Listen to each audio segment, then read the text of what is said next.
Republicans, voting for the GOP, being a conservative. I don't know that we are going to be able to sort of extricate ourselves from the party, right? Right now, I function when it comes to politics by following or being more drawn to, I guess, or supporting candidates in the Democratic Party because they most closely align with what I want to see happen, right? I want to see women have autonomy over their bodies. I want to see gun legislation that makes us safer. I want workers' rights to be reinforced. I want us to be safe in the workplace. I want us to not just earn a living, but thrive in our jobs. So those are some of the things. I think that public education should be accessible to all. I do believe that healthcare is a human right. And those are the things that are most closely aligned with what Democrats run on. Based on my personal experience with the Democratic Party, I can tell you, and this goes to part of what the conversation Joan was having as well, in regards to the fact that, Democrats will get into the weeds about language and, say that don't say this and don't say that, or say intersectionality and things like that.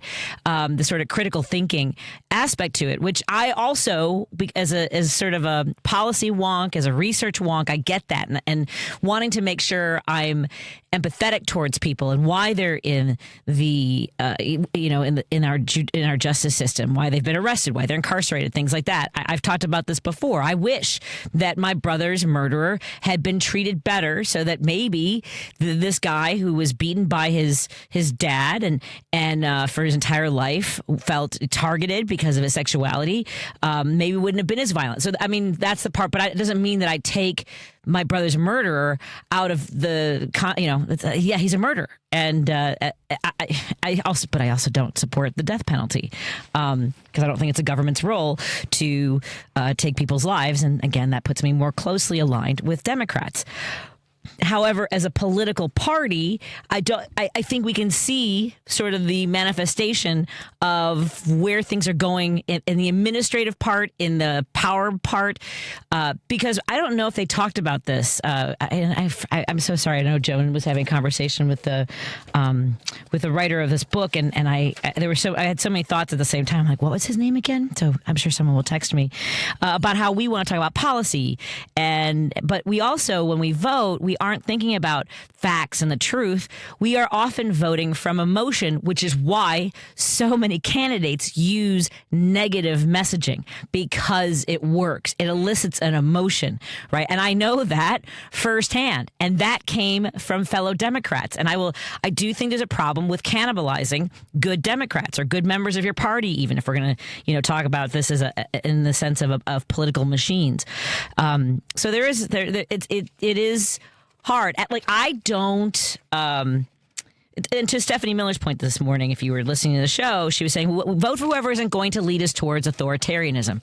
And that is why the candidates, Lindsay LaPointe and Robert Martwick, who are my state senator and my state representative, I don't go after them when they are running against people who are posing as Democrats, people I know are threats to human rights.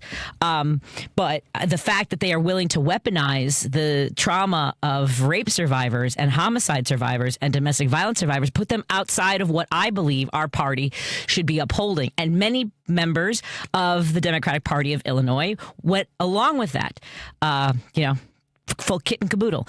And so, so it got me it got me thinking about this stuff today. And so I do pick and choose. While I, to my very core, want these two people to be held accountable, I also know that these are the people who are most closely aligned with the things that I believe in. If someone came along and were not a threat to human rights in the state of Illinois, then I might do differently. But for now, during election season, I bite my tongue, regardless of what CapVax wants to try to find. At any rate, there you go. What are you guys thinking about? Are you thinking about this? Oh my God, this Oval Office meeting with the president of South Africa, and dim the lights, roll the tape. Like he had someone from AV. Get the projector going. Do we have that slideshow? You get the projector going. Is the overhead going? Do we have the screen? And start showing him video from a far left politician. And to what I was speaking about a moment ago. Like, candidates in many instances will say anything when they're running. That candidate, far left, whatever he's running for, and whatever messaging or whatever he's trying to appeal to, using that video to somehow have a gotcha moment in an international meeting about trying to reestablish relationships. What are we doing? That is, and I'm sure that MAGA is like, we need more people from South Africa here at the front, because they're trying. Why are they trying to stir up this issue of race in so many different places? Right? They're investigating our mayor, and I wonder if people who are not necessarily fans of Mayor Johnson are like, hold on a second. I hope you are, because you better have that. Okay, we can talk about our family, but you better not talk about our family. And I'm not crazy about the reaction. Has anybody seen Scott Santis's cartoon? Let me say this about cartoonists, because we share a lot of artwork by cartoonists. Do we all understand that cartoons don't always? It's not the goal isn't always to be funny. It is to elicit an emotion. It might be laughter. It might be disgust. It might be anger. It might be a confirmation of what you also believe. You identify with that. I don't know if I should have this conversation without Scott, but if I didn't know Scott, we would have that conversation. So Scott's cartoon today is that basically Mayor Johnson, there's 2 water fountains, and that he's going back to that, like Jim Crow laws, where only black people can be in his administration and white people have to drink out of the other.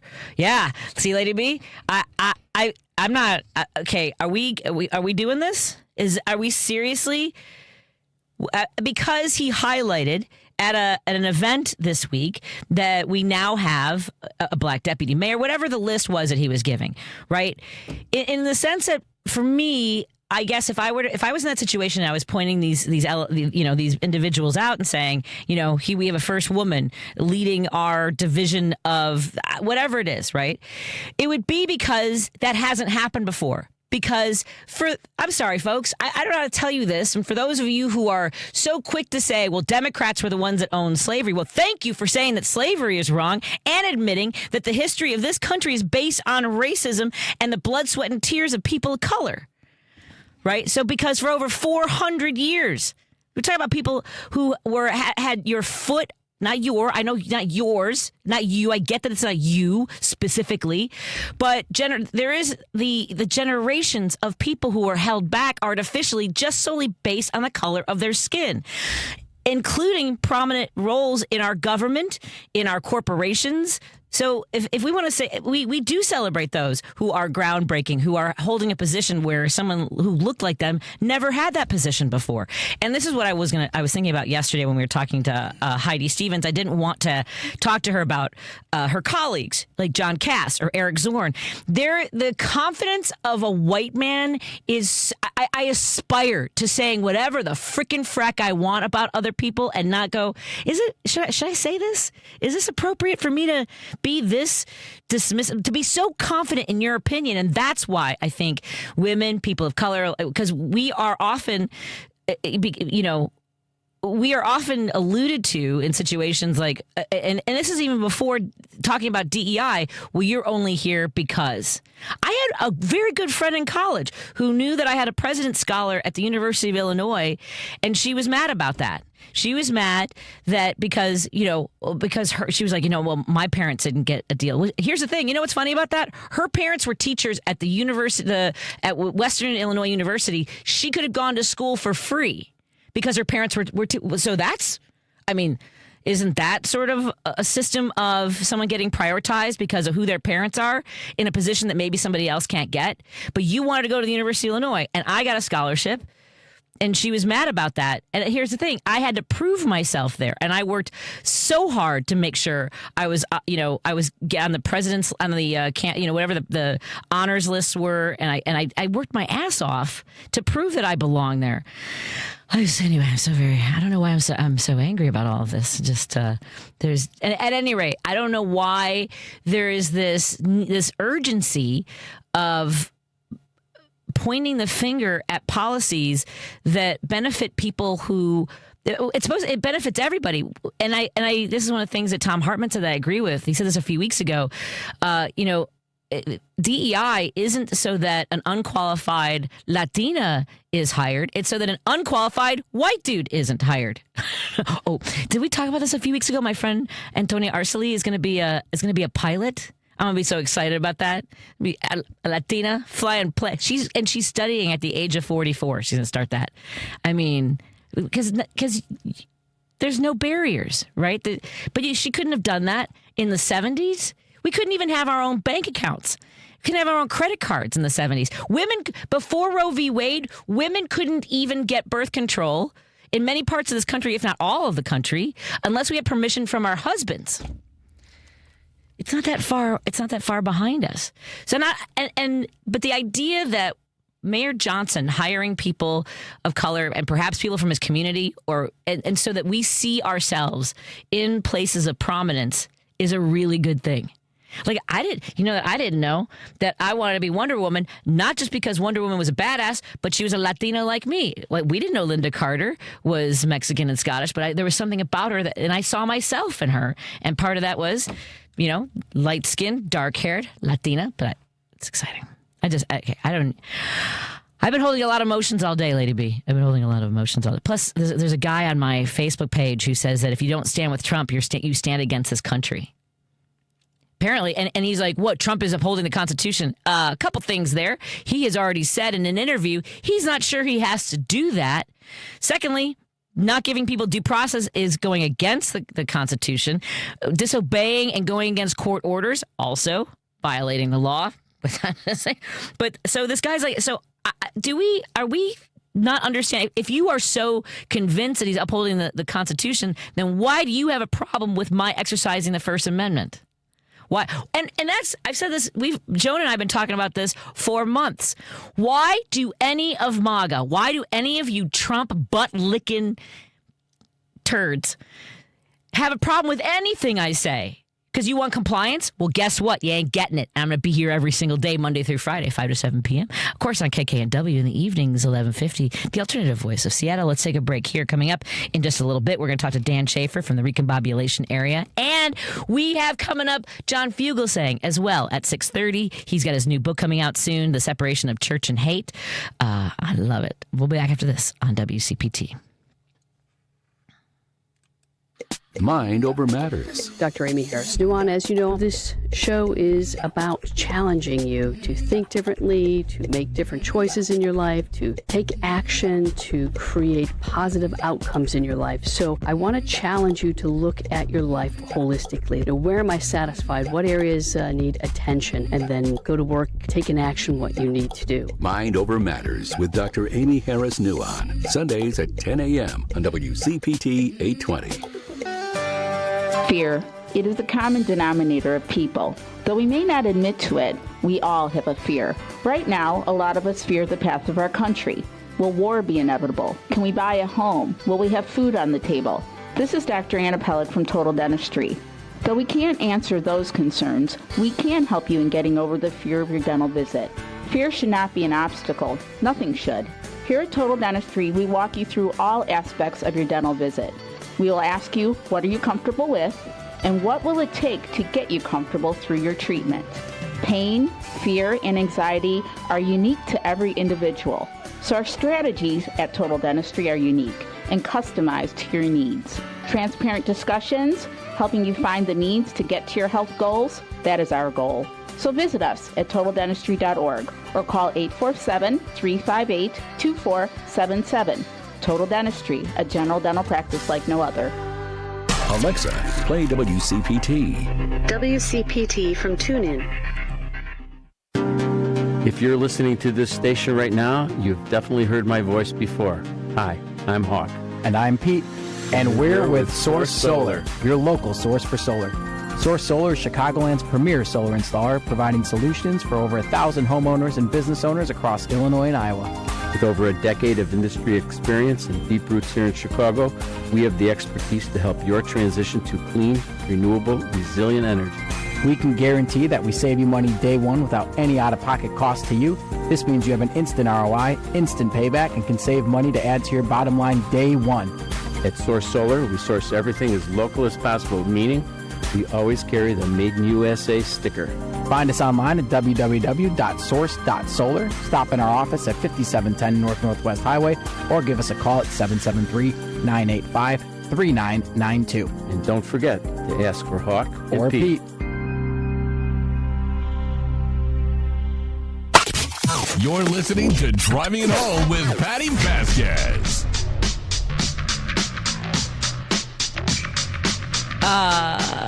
I don't know how to respond to one of these texts here, Lady B. Okay, do we have to go over the R word and the impact it has? Let me put it this way. If I tell you that it is painful to me and our community, most of the people in the community of people who are either have a disability or care for someone who has a disability, that it's painful to us, why can't you accept that? The explanations of it's not always an insult, it's not intended that way, bite me. That's the most delicate way I can say that. I am telling you that the impact on us is painful.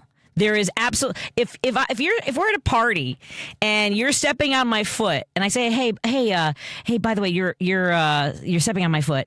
Could you please? And you go, what? I'm not standing on your foot, but we look down and and I'm telling you I'm in pain. Get off my foot. I will shove you. Lady B, how they actually took it out in medical terminology because it is considered to be a denigrating word. Yes. Yeah. And I don't understand why people insist on using it, knowing that it hurts us. Yeah. And I'm sorry, Lady B. I was tempted to not read that out. I'm trying so hard not to scream. You want me to do some more screaming? I'm trying not to. Here to our listener. Here are two women, two mothers, yes, who are telling you it's pain. That's all. That's all we have. Why do we have to tell you anything else? Why do we have to hear any of your frickin' frackin' excuses or explanations? We tell you it's painful. That's all you need to. I'm telling you.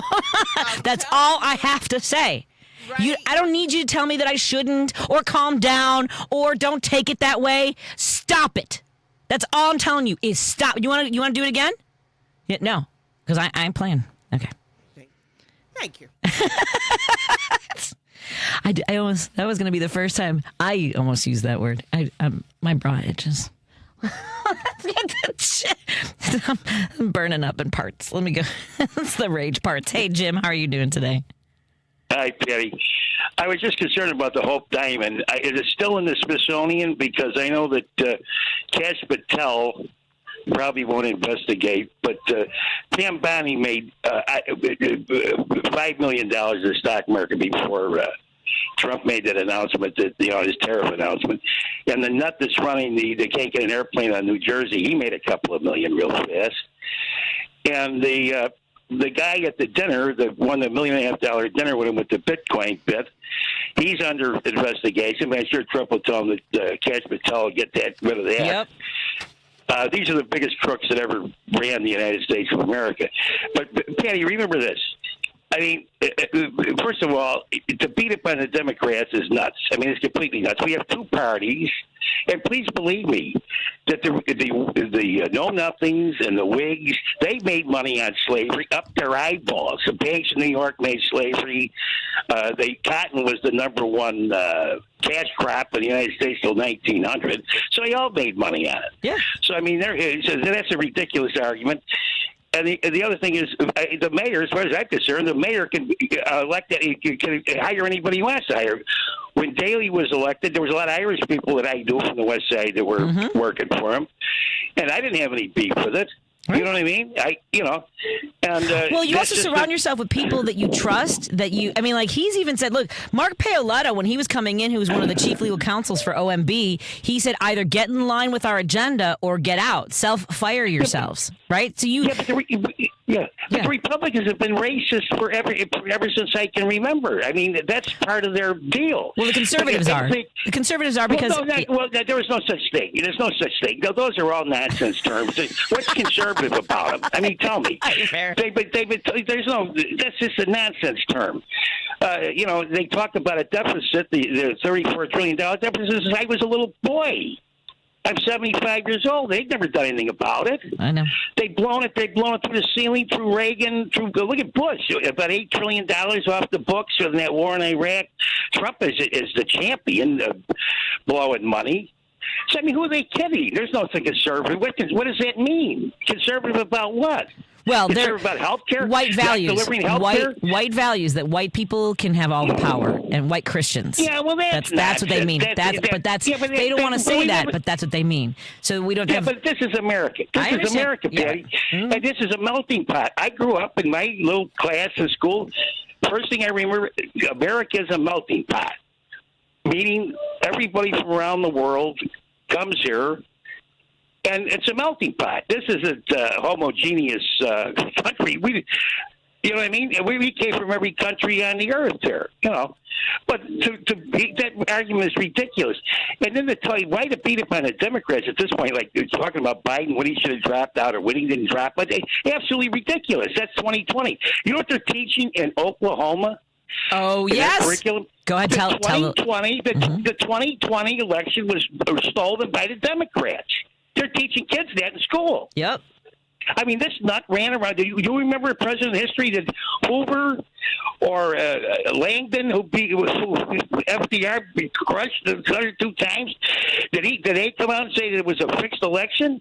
And remember this, Patty, real quick. In 1932 in Chicago, FDR makes a speech about the New Deal. Everybody scratches their head and goes, the New Deal? What's he talking about? Poker? What's he talking about? Nobody knows what he's talking about. This is July 2nd. You know what the bookies gave him to win the presidential nomination? You know what his odds were? 1 in 6. The bookmakers made Hoover a 6-1 favorite to win that. It's the biggest odds in history. And by November, he crucified him. And we took the House and the Senate back. We took it back for, 30-something years. And that's what they're pissed off about. The Republicans are really pissed off about the New Deal. They're pissed off about Kennedy and Johnson in the 60s when we had control.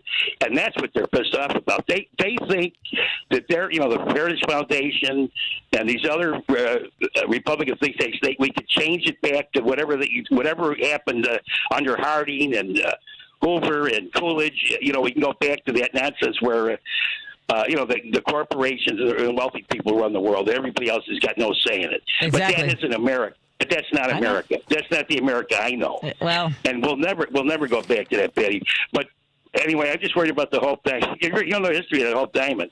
It's got the worst luck in the world. Anybody who gets the thing, he ends up with a tragic, whatever, it's a murder and you name it. But it ended up in the Smithsonian. But I know that the Trump family's got their eye on it. I mean, these are kleptomaniacs. I mean, we was talking to Putin on the phone, and Putin is the biggest klepto that ever lived on But Trump Earth. says he's a nice guy. I've got to run to the next caller, Jim. It's always good to hear from you, my friend. All right, take care. Thank you. Take care.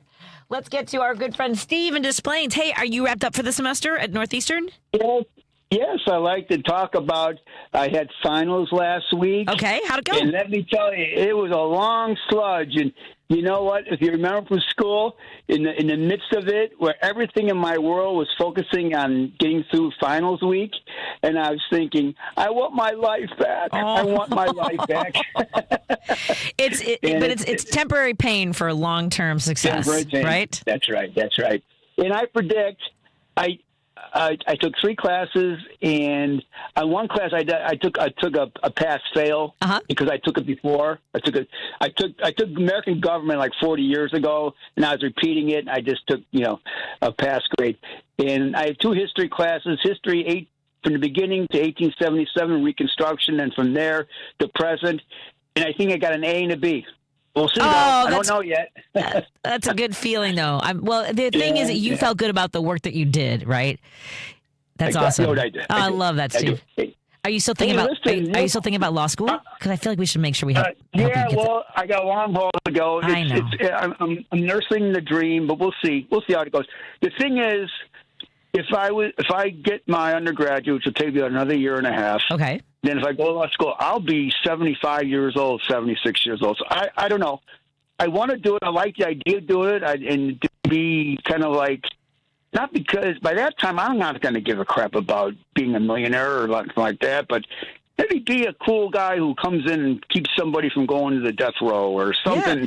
Something cool. You know what's interesting? Cool. Anyway. You know what's interesting is I've thought about this, and I've wondered if I had known in my 20s that I would be good at doing policy research and being a policy advisor, if I should have done that. But I think that my life's experience is what makes me good. My foundation as a history major and writing and things like that is a good base. But my life experience and having gone through healthcare and human services, whether as a caregiver, as a patient, going through the public school system, raising children through that has made me a better policy advisor. And I think that at your age and getting a law degree, I mean, think of how 0 Fs you could go. And you know what I mean? Like there isn't that pressure of like, who do I have to impress? How do I get the promotion? How do I get more pay? You're in it for all the right reasons, the same way I do the work that I do during the day. Well, right? Go ahead. Yeah. Well, real quick, in the last class, in the last government class, I asked the professor. I said, "Can I say something?" And I spoke up. And I said, "You know what? Everybody here was pretty much born after 9/11, and I think there's one 28-year-old and one 30-year-old. The rest are after. The rest were just like a gleam in their father's eye on 9/11, if you will. I hate to put it that way. I gotta go soon. Go ahead. They got their future ahead of them. They got the stresses of work and career and marriage ahead of them, family ahead of them, and they're going to go to professional schools, law school, or graduate schools. They got to get good grades, and I can kind of coast in those regards. Yeah. You know? Yeah. I'm so excited. Let me know how it turns out for your grades. Okay. If you'll indulge me one thing, I missed the talk the other day about New Orleans. I had to drop off the line. Cool. I worked in New Orleans after Katrina. All right. Call me back at 6:15. All right, let me take a break here. I gotta get to our guests. I'll call you back. Thank you. I'll call you back. All right, bye. You're listening to WCPT 820. Here's the latest Chicago weather update. I'm meteorologist Ray Miller in the Weatherology Weather Center. Scattered showers tonight, a low temperature of 47 degrees. Northwest winds at 10 to 20 miles an hour. Thursday, showers possible with a high temperature of 54 and winds out of the northwest at 10 to 20. Friday, lots of sun with a high temperature of 54 degrees. Saturday, sunshine with a high of 57. Sunday, a little more cloud cover, highs again in the upper 50s. Chance of showers for Memorial Day on Monday. That's the latest Chicago weather update. Right now, it's 52. This is Chicago's Progressive Talk, 820 AM, WCPT Willow Springs, and online at WCPT820.com, where facts matter. If you're looking to purchase a new home or refinance your existing home, you need to call Team Hochberg, your trusted local lender. Last year, Mitch, 50, railroad worker, income 100 G's a year, score 630, called to consolidate his debt with a cash-out refinance. Team Hochberg loan officer Johnny Hendrickson helped Mitch pay off his debt and save $800 a month. Johnny called Mitch for a 6-month post-closing checkup and informed him his credit score was now over 700. Then Johnny helped Mitch lower his rate, remove the PMI, and save him another $400 a month while covering all his closing costs. Let's review. Team Hochberg loan officer Johnny Hendrickson helped Mitch eliminate his debt, save $1,200 a month, and improve his scores over 100 points. Team Hochberg's helped thousands of radio listeners, but we can't help if you don't call 855-563-2843 or visit 56david.com. That's 855-563-2843 or visit that website you know you love, 56david.com. Lower.com, equal housing lender, NLS 1124061. Chicago's Progressive Talk, WCPT 820, where facts matter. Union Strong Chicago continues to lead the way with progressive values and in preserving democracy. Your support of the Minocqua Brewing Company Super PAC efforts in Wisconsin and beyond strengthens the fight against MAGA Republicans. You can now purchase progressive beers like Labor Lager, Love Wins Fruited Sour, and the Resistance IPA in Chicago at Rogers Park Provisions, Diversey Beer, Wine, and Spirits in Lakeview, Park West Liquor, Wine, and Beer in Lincoln Park, Logan Square Liquors, and Tip Top Food and Liquors in Westtown. Visit MinocquaBrewingCompany.com for all their Chicagoland locations. As always, no matter how bad our sports teams are, please drink responsibly. You're listening to Driving It Home with Patti Vasquez. appropriate to have our Union Strong promo there with Minocqua Brewing Company as we welcome to our show our friend from Indiana. We love Indiana. I know we talk a lot about Wisconsin, but our friend Mark Gevaart from My Labor Radio, a voice for working families, is on with us. Hey, Mark, how are you doing? Did I say your last name right? That is correct, Patty. You win again. Yes, that's a great job. I appreciate it. Glad to be with you. Absolutely. We're Union Power all the way over here in Northeast Indiana in Fort Wayne, right by the Ohio line. So we're quite aware, about 3 hours away from you. Not too bad. Did you grow up in Fort Wayne? I did not. I'm a southern Wisconsin kid, so I spent some quality time and money in Chicago as a kid growing up. So right across the state line from Rockford. So, yeah, absolutely. I know all too well about northern Illinois and southern Wisconsin. What town in Wisconsin? Janesville, actually, just north of Beloit, right across the state line. Yeah, you can't miss it. If you're on I-90 going towards anywhere north, you know all about it. It's a stop-off. Well, not just a stop-off for us. We did a lot of work in Wisconsin, door-knocking for the presidential race as well as other local races. We worked with Rockville Dems, the Kenosha Dems, Walworth Dems, Racine Dems. I created a group. I created a group called Fibs for Wisconsin, and as being from Janesville, you know what a fib is then. Presumably. Totally. Born and raised through that. Absolutely. You don't have to tell me twice. Absolutely. Well, we're working on a Fibs for Indiana, a Fibs for America. So we love Indiana as well. And so do you have a rich history of union membership in your household? Is this something you came into through work? Tell us about your background.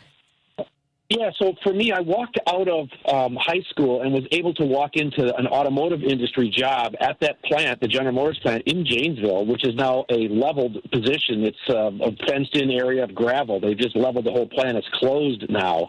But I was able to walk in there.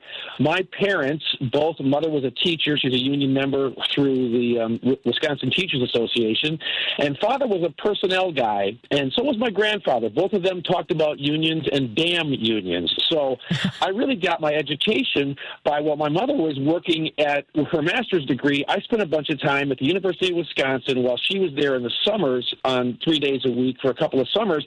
I found the library at the University of Wisconsin to be an amazing place to learn about a bunch of stuff, read all kinds of things, and learned that I should probably be a working class kind of guy. That's me. And so joining a union was right away the first thing I was able to do. And then from there, I have spent my entire adult life as a union member. I transferred here to a facility that builds full-size pickup trucks, so that's how I got to Indiana, through a collective bargaining agreement that enabled me to follow the product that I was building, which was a wonderful transition, things that the UAW had done for me. So in 2018, I started a radio or podcast just to talk about and give back to labor, because labor's been so important to me, and I'm one of those outspoken progressives here in the middle of a monstrous red state. I mean... Someone just texted me. They said, "We love Indiana." Are you serious? We love Indiana. We especially love our Indiana progressives. Is what I mean. That's all. It's all part and parcel. Thank you. Like our friend Bobby who comes. Good clarification. Exactly. Well, to that then, I mean, because Indiana has often been held up as an example of, for example, when Governor Rauner was in office. I don't know if you're familiar with his agenda. His turnaround agenda, which was to break the unions, to diminish bargaining rights and workman's comp and all those things.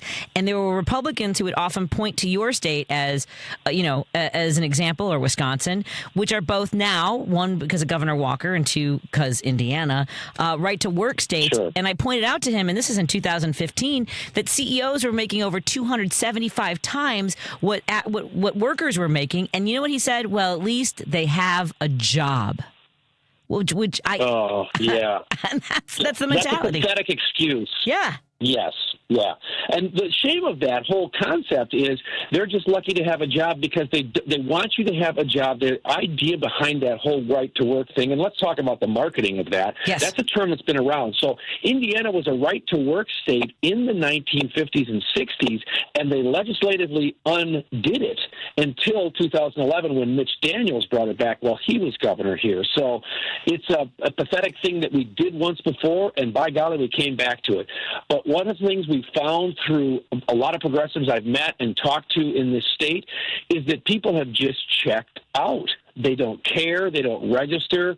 What we have is a voter apathy problem in this state, and they just I don't care. They're just going to do whatever they want. So they have the House, the Senate, and the governor's mansion all sewn up for over 20 years, and they just keep steamrolling, and now these culture wars and all the other crap that they put in the way. And they're even coming up with crazy things like they want to check into seeing how many counties in the state of Illinois can they have come over to the state of Indiana. It's like, what are you talking about? Why are we even having a research on that? We've got starving people here. They turned down 600,000 kids will not receive any benefits for food or the chance for lunches throughout this summer because they said, we're not going to fill out the paperwork. And then they said, oh, okay, we missed that chance. Can we get on board? And the federal government said, no, you missed your opportunity in February. And so Mike Braun, our current former senator, now our current governor, he is following the same routine that all the rest of them have. They're just Trump sycophants, and they're ruining this state one person at a time. It's amazing to me when you mention that there's 600,000 kids who will no longer receive school lunches. Because we were talking about this in the last half hour, is that challenging people with the truth, with facts, doesn't do anything. But Indiana, from what I understand, is slightly above the national poverty level, which... Barely above, yes. Yeah. Which is just barely. It's not, they're not doing great. Having a lot of funding problems. It's hard. But how do you? Because if it's only happening to people. I don't know how to get that across to folks that your neighbor is struggling, that there are kids who are starving. Yeah. It's not enough for them, is it?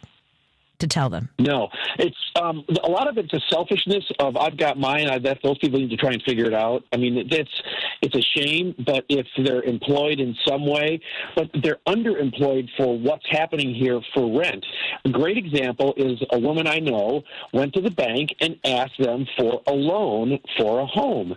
She's employed. It's not great. It's a $22 an hour job. She's doing okay. She's barely keeping her head above water. So she wants a loan from a bank for a mortgage that would cost her about $930 a month. And they told her, we can't do that. And she says, really? Because I'm paying $1,400 a month in rent right now, but I can't do that? And they said, yeah. So she's at a credit union now, which I gave her an assist with that, and she's very happy with some results, and she's probably going to get it done. But what are we doing on the national level? Well, the federal government now, your Republican-controlled Congress, is looking at taking the status of not-for-profit away from credit unions throughout the United States, which would totally affect us, and that, too, is an attack on working Americans. Yeah, absolutely. And how are people reacting? Because it seems like there are some folks in red states like Kansas. I was reading a great article today about farmers who had voted for Trump, and now they're about to lose their farm because of the grants that were frozen, because of tariffs, because of the inconsistencies of the market now, because it's so volatile, and they have they're still like, well, we've always been Republicans, that kind of mentality, and it doesn't seem as though the reflection goes through to we can't stand for this. And they even said in the article that the only elected that would listen to them was a Democrat that doesn't even represent their district. Is some of that breaking through in Indiana too? Yeah, to some degree, because I have a lot of rural neighbors. I'm living just outside the city limits, and I do know quite a few farmers, having lived here for over 35 years in my house that I'm in. And I'm right here. The district I'm in for voting is a huge rural population. There is the urban population, but those folks are really, it's not the F around and find out type of thing. It's more that they just, because Grandma and Grandpa before them had always voted for Republicans, they just figured that's what they should do, not looking at the implications of that actual vote, and it's tossed away. And once you've done that, it takes a lot. The things that are being undone now will take years to recover from, if we can even get back state and or national level politics back in the favor of working families. And that's a huge step. There are people like myself and others who do not give up. We continue to fight. We continue to talk about it. And that's why I started what I did was we need to start talking about this and put it on the front page. It has to be talked about. And it's not uncomfortable, but I do love to troll my senator and my U.S. congressional representative and call them on a regular basis. Those staffers know who I am, and that's what we should all be doing. But I find it very hard to get that through to folks. It's a lot of work. Can you stay with us for another segment? Sure, absolutely. Excellent. Well, I appreciate that. We are talking to our friend. We're talking unions. We're talking labor. We're talking about working families. We're talking to our friend Mark Gevaart, who is the host of My Labor Radio, a voice for working families, talking about union membership, collective bargaining, and empowering people. And you can go to mylaborradio.org. That's mylaborradio.org. And we'll continue our conversation when we come back on WCPT 820 and 1150 KKNW in Seattle, Washington. A Better Life with Dr. Sanjay Gupta. I'll be honest, I've always been someone who gets bored pretty easily. And I used to think of it as a curse, but lately started to think of it as more of a blessing. Part of it is because I had the help of a recent guest on my podcast, Chasing Life, cognitive neuroscientist James Dankert. And he told me that boredom may actually serve a similar purpose as pain. Pain is not there to make you feel hurt, he said. Pain is there as a signal to sort of galvanize you into some sort of action, to address whatever caused the hurt in the first place. Think of boredom as the same. It's not there to make you feel bored. It's there to get you going, to get you doing something, to get out of that bored state. So if you need help managing your boredom, stop scrolling mindlessly and instead make a list of activities, tasks, and projects that you can turn to whenever you're bored. I'm Dr. Sanjay Gupta, helping you live a better life. Millions of Americans take medicine like Ozempic and Zepbound. Many of them are overpaying by thousands of dollars a year. These GLP-1 medications for diabetes, weight loss, and more may not always be covered by your insurance, but GoodRx can help. GoodRx helps you save every month on prescriptions at over 70,000 pharmacies nationwide. Best of all, it's free to use. Check GoodRx to save on GLP-1s. Just go to GoodRx.com/GLP. That's GoodRx.com/GLP. GoodRx is not insurance, but can be used instead of insurance, including Medicare and other federal and state-funded programs. Lowe's knows that no matter your paint or stain project, saving is at the top of your to-do list. Save now with buy one, get one half off select paints, stains, and primers from top brands like Valspar, HGTV Home by Sherwin-Williams, and Cabot via Visa gift card rebate. Find more Memorial Day deals now at Lowe's. We help, you save. Selection varies by location. While supplies last. Discount taken at time of purchase. See sales associate for details. Offer valid 5/15 through 5/28. Because facts matter. You're listening to WCPT 820.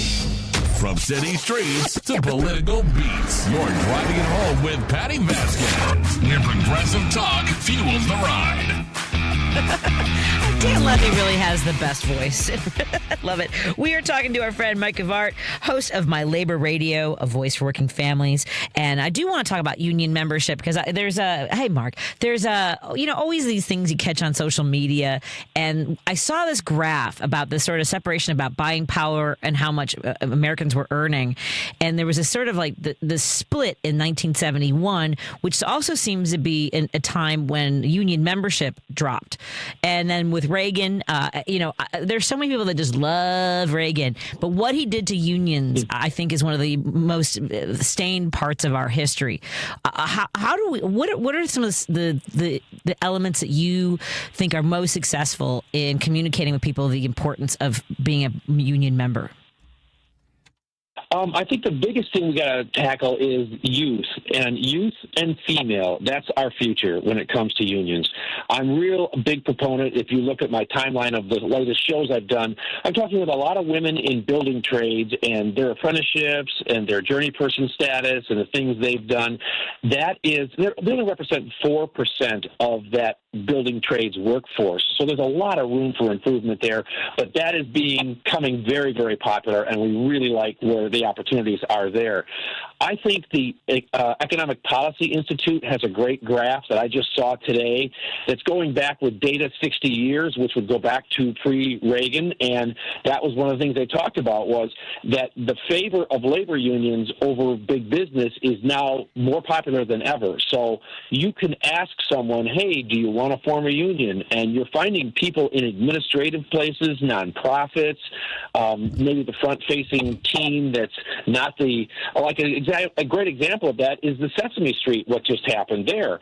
Now, the Sesame Street Workshop Union is WU, those guys are represented by OPEIU Local 153. They just took a vote. They're going to be represented by them.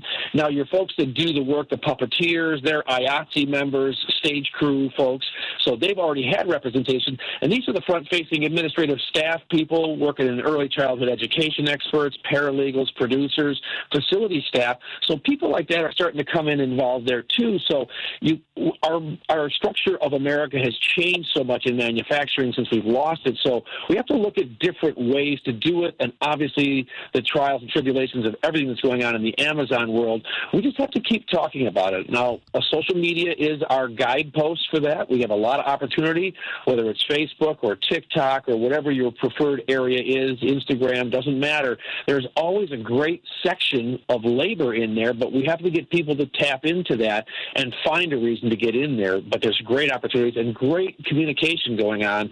But, it's not exciting. It's not sexy, We have to make it that way. I know. I think about that, too, because our friends from Union Proud Warriors, they're making videos and talking about issues. Right. And I think one of the concerns that I have, right, is that, well, look, with Union, we saw that the Teamsters, their guy was at the Republican convention last summer, which was jarring, unsettling. But we know that there are a lot of Union members who are conservative, who, I was in Wisconsin talking to this guy who was a Union member and hated Kamala Harris. Whatever whether it's the culture wars aspect of it, if it's the just again, we talked about tradition. Your family voted for Republicans. There's a great book called "Strangers in Their Own Land." This journalist had gone down and had talked to people in red areas who it was about Bibles and guns, and I know that we all jumped on what Hillary said, or was it Hillary or who said that they cleaned to their guns and Bibles? People took it as an insult. I know Hillary said deplorables. Yes. But when people tell you they want their guns and they want their Bible, well, then those are your priorities, and that abortion is a sin, and all these things. Right. So how do we? I get concerned when Democrats are like, well, we should give up on the rights of certain groups of people, right? That let's we don't care about bathrooms and things like that. I'm not here to throw anybody under the bus in order to. Then we just become like them, right? Yeah, we do. Yeah, we are. And what's frustrating for me is I look at it and I'm just going to guess that the person you were talking to was a white male when you were in Wisconsin. And we have to think about how we got where we are today. We have been programmed since, thanks to Ronald Reagan, we have been programmed in listening to people like Rush Limbaugh, Glenn Beck. And these people have told these white folks they are coming for you. They're coming for everything you have. And it's the women and it's the schools or whatever weird term they use. So you do that for 40 years, and what do you get out of that? This is where we're at right now. So you've got people, and I start talking to them, and when I have conversations, because I have my own UAW members who wear a Trump shirt at work or a Trump hat, and I was just like, and I don't try to argue with them because I just want to try and pick their brain and figure it out, and it goes back to I don't trust women. I don't trust minorities. And that's all because those seeds were planted when we lost this. There was your freedom of information. That's not the freedom of information. The Fairness Act. Excuse me. Once that changed everything, you provided a landscape for this hate radio, and then that just was the boll weevil that just dug its way into these people's lives, and they still stand on it today because you can find someone like Glenn Beck and even worse, Alex Jones and those type of folks, and they have been given these platforms, and that's who is convincing these folks to vote against their own interest. And then you add culture wars and you name it, and everybody's coming for you, so you better do it. And it's just, I'm a white guy. I have given up on white males running anything because I've seen what they've done. They've screwed up enough things. Isn't it ladies' turn? I think so, but that's just me. No comment. Well, I mean, for a lot of us, it did come down to. Right. I remember a friend of mine. She's a Marine who serves as a state legislator in Springfield, and when Hillary lost, she said they do hate us more than black people. And so I was very nervous when Kamala was running, thinking about that statement kind of haunted me a little bit. I was like, how is that going to go? At any rate, to your point about how Alex Jones and Glenn Beck and Rush Limbaugh, and then combined with the fact that whether they were on the radio or on TV, we have a listener who calls in and talks about how, the conservative talking points are often on local television. So is Christian services and sermons, and it all kind of runs together, religion and politics. But when I'm, obviously those were funded. They never cared if Rush Limbaugh's show is making a profit. He could lose all of his sponsors. Sure. The deep pockets were funding that. And so I'm not going to get into the whole thing about how Democrats, our billionaires needed to invest in this. What do you find? What can we do that appeals to those emotions? We don't do the racism and the misogyny, but we do talk about how billionaires are the ones that are benefiting. When I talk about that farm in Kansas, when they can't afford to run the place anymore, it'll get bought up by the corporations that want the land and just profit off of it and run their own assembly line farms. Right. We have to figure out a way to make it sexy to get good collective bargaining opportunities in your workplace. If we can go ahead and, I don't know, is it show some thigh? I don't know what the trick is to try and get some people to be involved with this. Yes. I'm sorry, but my point is we have to make it appealing to these same people we've lost, because if you start talking about wages and benefits and long-term things and a collective bargaining agreement, they kind of like I got guys I work with who have a collective bargaining agreement. It just kind of they glaze over. They don't really care about it because it's not exciting to them, and that's their whole thing. And I'm excited. When you went back to Rock County, was talking about that, I was thinking about Iron Stash. He's back in the race. Randy Bryce is throwing his hat in the ring to run against Steele back there in southern Wisconsin. So working class people running for office, getting involved, union members getting involved. We got to put it on the front page. And the corporate media is against us in many respects, and we love what you're doing because your work is fantastic. So thank you for doing that. Well, thank you. And right back at you. We have to keep doing this. And I'm just, I was letting out a sigh when you said we had to make this sexy. And I'm like, but they were listening to an overweight drug addict who called women feminazis. Like, what the frick? Right. I mean, Alex Jones selling supplements with, like, I don't know, iodine in it. I don't even know what. Okay. Go ahead. Yeah. If it didn't kill you, it's good for you. Exactly. Yeah.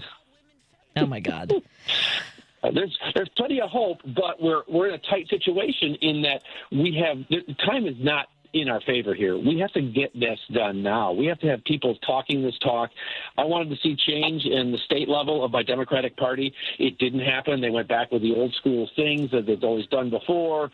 I mean, I'm not giving up on them, but my gosh, we've got to do it. Has to be younger, and I'm thinking get out of the way and let the women run things. I'm really excited about the opportunities when we do stuff like that.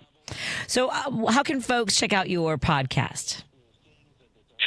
We can be found on any podcast platform. You just search My Labor Radio, which a lot of labor radios were out there, so I was like, hey, that website's available. I'll just take that.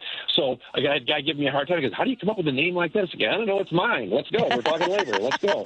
Exactly. So, and my goal for guests is someone who wants to talk about their union involvement or a book they've written about labor or whatever it is. And I've got some great guests. You can go through my timeline and find all kinds of them. Just search My Labor Radio on any podcast platform. And we put out a new show every 10 days. I don't try and overdo it and kill anybody with it, but it's consistently out there talking positively about working families and unions. I love it. Thank you so much for joining us, for doing the work that you do. We'd love to talk to you again. You let us know, or we'll reach out as well. But you don't hesitate to say, hey, we got something going on. We want you to know about a call to action because we want to help in any way we can. Thank you so much. It's Mike Gevaart. Thank you. MyLaborRadio.org. .org or .com? Oh, I had it a minute ago. .org. I was right the first time. MyLaborRadio.org, folks. Yeah. Have a great night, my friend. We'll talk to you again soon. That was a great conversation. Thanks, Patty. Thank you. Let's take a break here, and when we come back, we're going to talk to Dan Shafer from the Recombobulation Area. Now we're going to Wisconsin. We got Indiana, we got Wisconsin, all of our friends on either sides of us. We got to talk to Iowa next, and maybe Kentucky. Yeah, maybe later. More after this. This is your WCPT Progressive Calendar. Tuesday, May 27th at 6:30 p.m., Congressman Brad Schneider, Democrat representing the 10th Congressional District, will be hosting a town hall in Northbrook to answer questions from constituents and update attendees on his actions in Washington. A location address will be emailed to you after registration. To register, visit schneider.house.gov and click the Events tab. Wednesday, June 11th at 6 p.m., Bookends and Beginnings Bookstore presents Molly Jong Fast in conversation with Peter Sagal to celebrate the release of Jong Fast's new book, How to Lose Your Mother, a daughter's memoir about her feminist icon mother, Erica Jong. The event takes place at Nichols Concert Hall in Evanston. Visit Bookends and Beginnings to get your tickets. If you'd like to list your event or sponsor WCPT's Progressive Calendar, send an email to calendar@wcpt820.com. Active Liver is the easy way to get a daily detox and to keep you healthy and feeling your best. Find Active Liver at your local CVS or online at Amazon or NewNordicUSA.com. AP News, I'm Ben Thomas. A federal judge has struck down government regulations requiring most employers to provide workers with time off and other accommodations for abortions. Lisa Dwyer has details. The judge's ruling was a victory for conservative lawmakers and religious groups who were against the decision to include abortion among pregnancy-related conditions in regulations on how to implement the 2022 Pregnant Workers Fairness Act. The decision prompted several lawsuits and eroded what had been strong bipartisan support for the law, designed to strengthen the rights of pregnant workers, particularly low-wage workers, who have routinely been denied accommodations for everything from time off to the ability to sit or stand on the job. I'm Lisa Dwyer. President Trump hosted his South African counterpart at the White House, confronting him with baseless claims alleging systematic killing of white farmers in the country. The Justice Department's canceling settlements with Minneapolis and Louisville that called for policing overhauls following the killings of George Floyd and Breonna Taylor.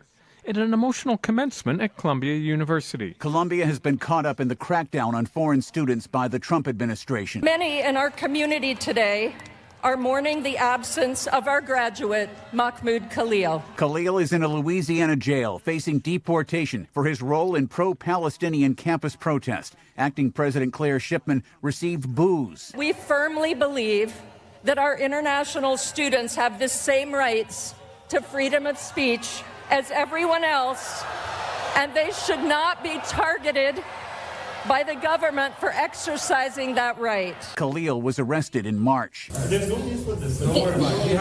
You're going to have to come with us. I'm putting with you. No way. He has not been accused of any crime. While in custody, Khalil missed the birth of his first child, and his lawyers say repeated requests to hold the newborn have been rejected by the jail. I'm Ed Donahue. This is AP News.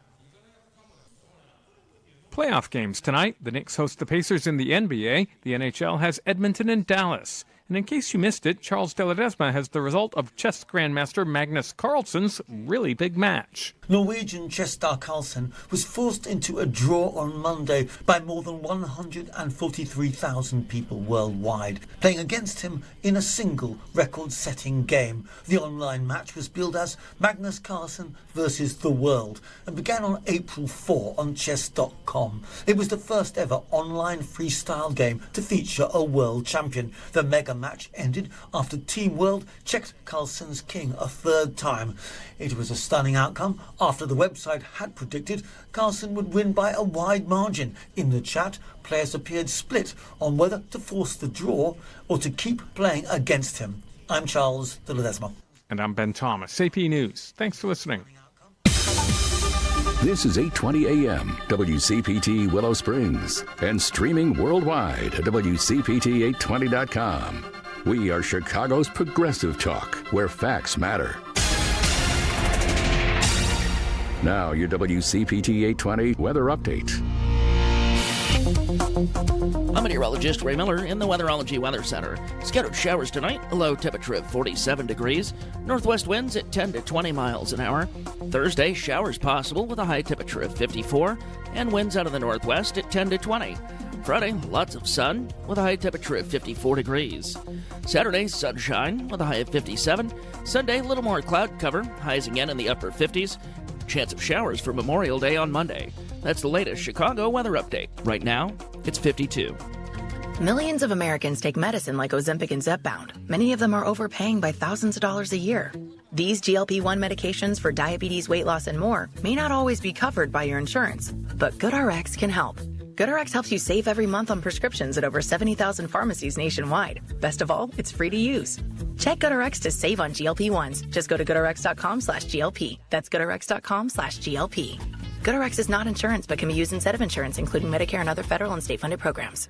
The impact of a meal goes well beyond feeding our bodies, because feeling full can sound like this. How did the interview go? I did it! I got the job! I can't believe it! And like this. Mom, I got first place at the science fair with my volcano project. That's amazing, sweetie. Congratulations. Because when people are fed, futures are nourished, and everyone deserves to live a full life. Join the movement to end hunger at feedingamerica.org/act now. Brought to you by Feeding America and the Ad Council. Hey Google, play WCPT. Streaming Chicago's progressive talk from TuneIn.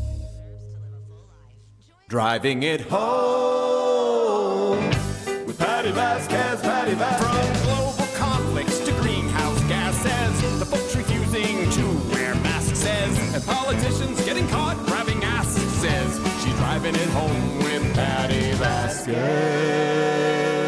Thank you so much for joining us. And man, that last hour, I think I got so fired up in the first segment that I needed to mention that we thank our sponsors, Credo Mobile, for providing our text and phone lines. Credo Mobile, the progressive phone company that's better for all people and the planet. Visit credomobile.com.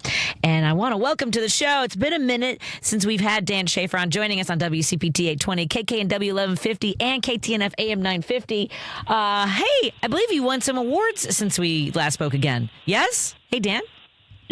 We have, yes. It's been a little while since we've had a chance to catch up, Patty. It's good to hear from you. Yes, I know. I was like, I can't go back. I don't want to I don't mean to start this off on a down note, but I've gone to 4 funerals in a month, and it's been a little overwhelming. So thank you for connecting with Jerry over a schedule. No, I just the audience knows I'm done crying. I'm done. I got no more tears. That's it. No more dying, folks. If we could just do that. So it's been a lot, and then with everything going on nationally. And then crazy stuff. I didn't get a chance. Tell us about your awards. Yeah, we won 6 awards this year at the Recombobulation Area. We won 6 awards from the Milwaukee Press Club, including a gold award for my friend and regular contributor Angela Lang, who wrote a piece called "The Tragedy and Disappointment of the RNC in Milwaukee." I also won 5 awards of my own for a variety of different things: commentary, feature writing, some business news reporting, and a whole lot of other stuff. And we had a good time celebrating too. Congratulations! So, Thank you. So Angela and I were both in the same category, and we had a little bet going that I think you Chicago folks might enjoy. Loser had to take a shot of Malort. So I was the loser in that one, and I had to stomach one of those. But we had a good time celebrating. Let me just live here for a moment, because the whole Malort thing only came into my consciousness about 11 or 12 years ago. I was on another radio show, and the host that came on after me in the middle of the night would talk about it. And my friend Adam Selzer, he's an author here in Chicago, says it tastes like the stuff you spit out at the dentist's office. I don't know why this is something that has to be associated, just because it's made here and now people drink it. They make people drink it to see the expression on their face. It's just a bizarre. It shouldn't happen to you, and I disown it completely, is what I'm saying. I will say it's not as completely repulsive as some people make it out to be. It's bad. I'm not going to actively seek it out or anything like that. No, it's fine. But it's not the worst thing I've ever had, and it's become just like a good, fun because there's a few bars in Milwaukee that will serve this, serve Malort and all that. And we get a lot of the same distributors deal with Milwaukee and Chicago, right? So we get a few Malort around here, and it becomes a good conversation starter if you're making a bet on whatever basketball game you're watching at the bar or something like that. Loser has to take the shot of Malort. It's all in good fun. Yeah, definitely. It's definitely good fun. Okay, so what? Okay, I don't know where we left off. I know that basically the Republicans in Wisconsin and the General Assembly just want to make people suffer, and they don't care what the ramifications are. They don't care that they have a surplus.